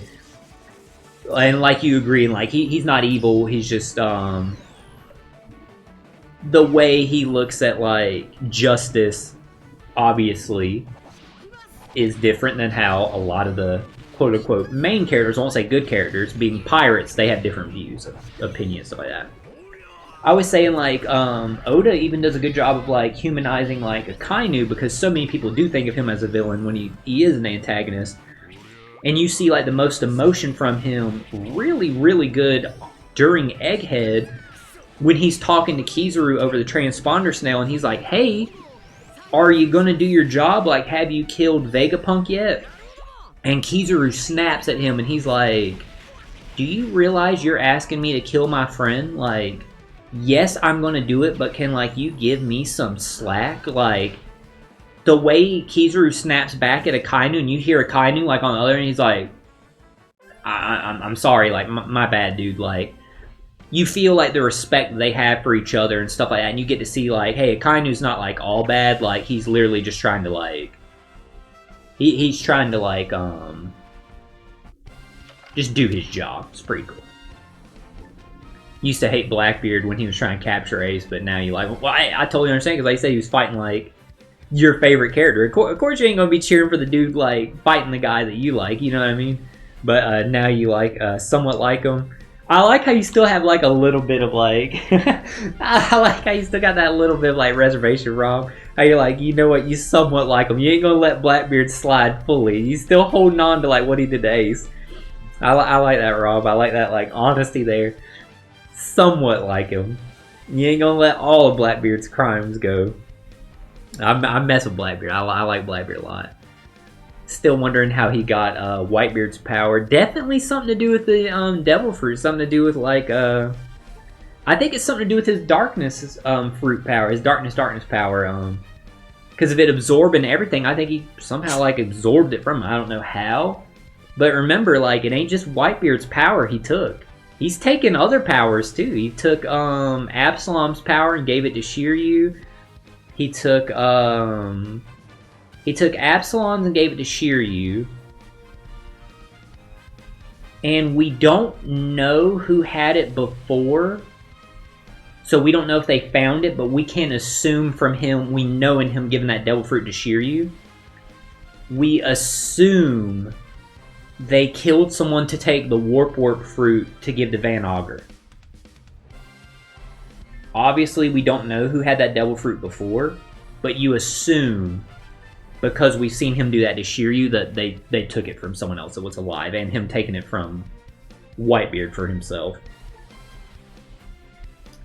But I'm sure it has something to do with his devil fruit power. Since it absorbs stuff, I'm sure it has something to do with like absorbing like the light of it. But yeah, this is gonna be a hot take. My least favorite character, and I am honest to God, this is my least favorite character. I hate Nami. I do not like Nami at all. I 100% wish instead of Nami, like they had like Bon Clay, Carrot, or like Kinemon as a like Straw Hat Pirate. Really Bon Clay and Carrot, because like I know they need Kinemon to be there with like Momo. Well, technically they need Carrot to run like Zoe now, but yeah, I am not a Nami fan at all. You don't hate her. I know that's definitely a hot take for people, for some people, because I know Nami is a big fan favorite character, but I do not like Nami. I know you can barely see me now because Haley blocking the screen. She's got an eye on y'all again, chat. Please do not sneeze on the camera. It's just very side one for me. Who I hate is Usopp. He's so fucking useless. Momonosuke and Usopp are my least favorite. Hey, what's up?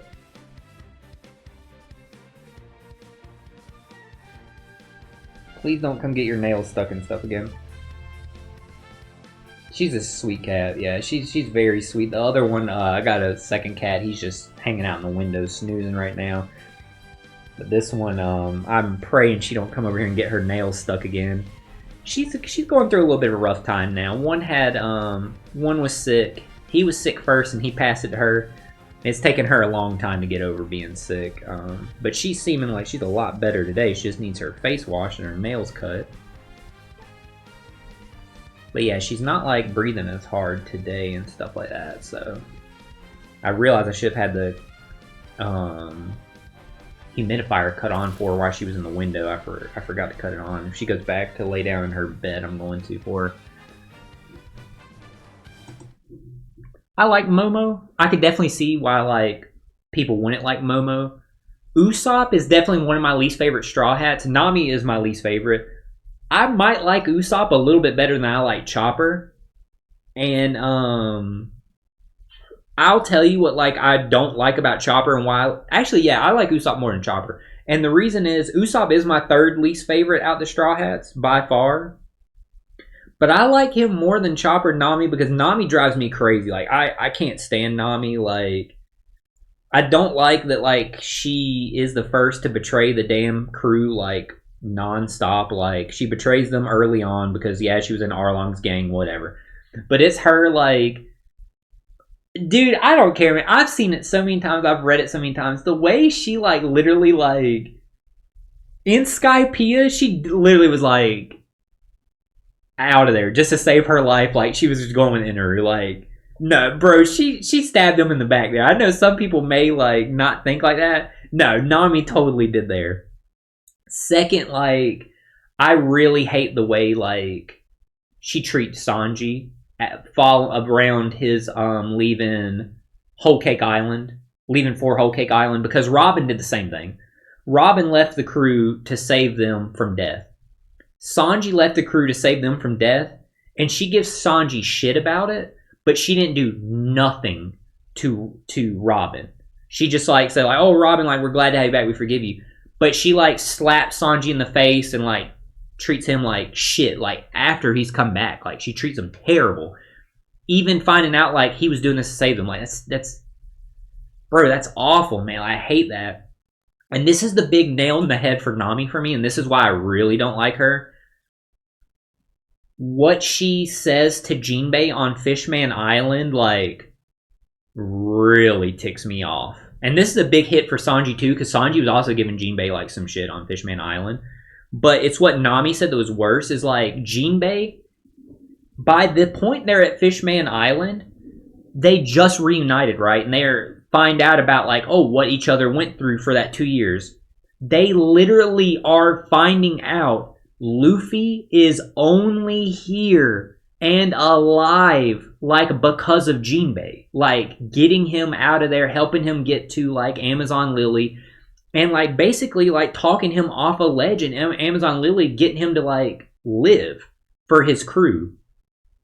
All that, and when like Nami sees like Jinbei, she's like, yeah, well, my life was ruined from Arlong, so like, I hate you because you got Arlong out of Impel Down. Like, she treats Jinbei like really fucking bad, like when she first meets him, even with the knowledge that Jinbei saved Luffy and they've met Ace. Did everything in his fucking power to save Ace. He gave up being one of the 7 warlords to try and save Ace's life. And she treats him like scum. Dude, that's like the nail in the coffin for Nami for me. Like, I hate her for that, man. Just making sure I haven't fought this person for real. Like, keep going.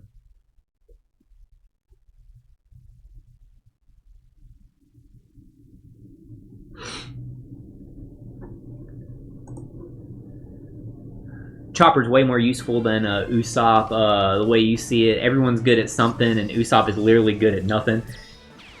Yeah, Usopp, like, I can totally see that. Like, Usopp's just like, he is kind of like,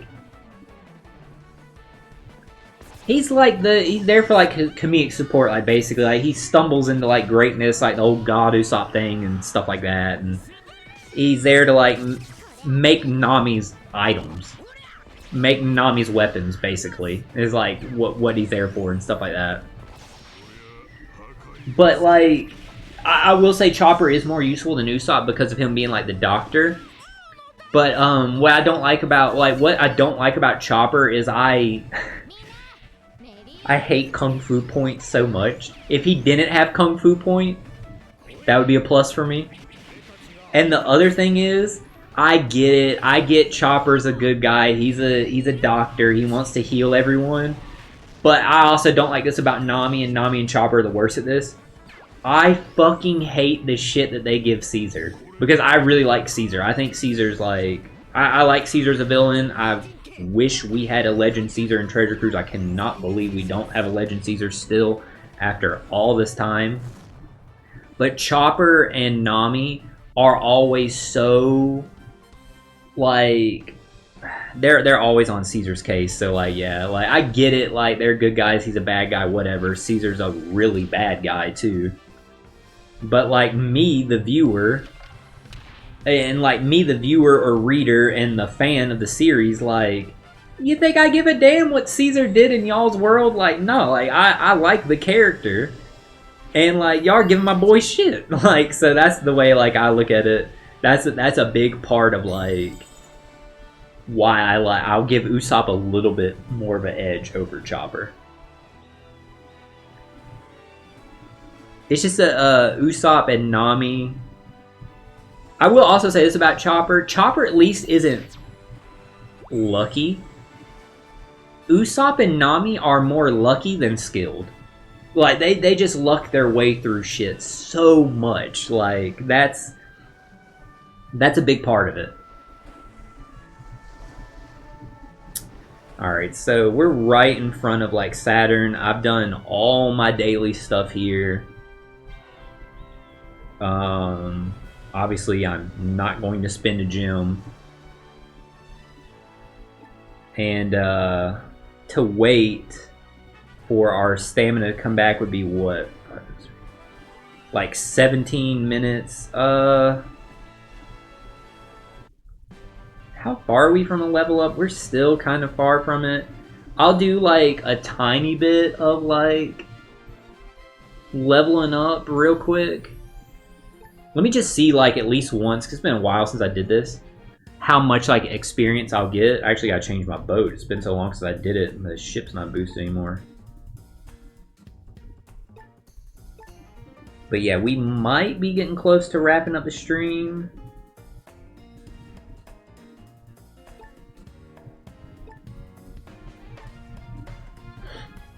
Just so I can like knock out some of the stuff I gotta do around like the house and work I got to do. But before we do anything else, like, let's at least see how far are we from leveling up. So where the hell is like... It's Usopp up.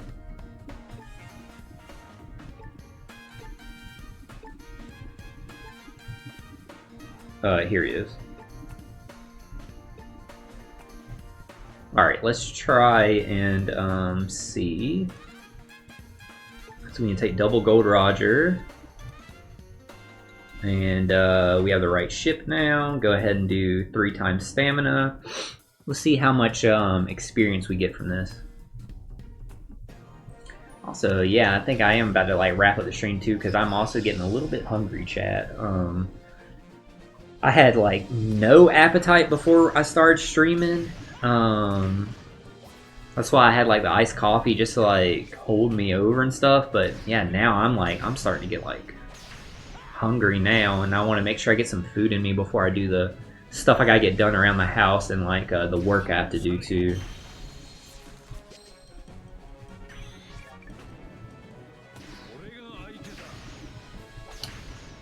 I have to do the work I have to do is like task-based work, so I have to do like tasks that are available. And the stuff I was doing yesterday, I actually enjoyed a lot. So I hope there's still some of it like left. It's not like hasn't been replaced yet.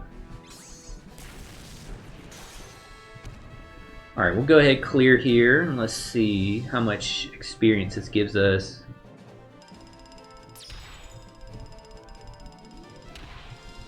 So it gives us 60,000. Okay.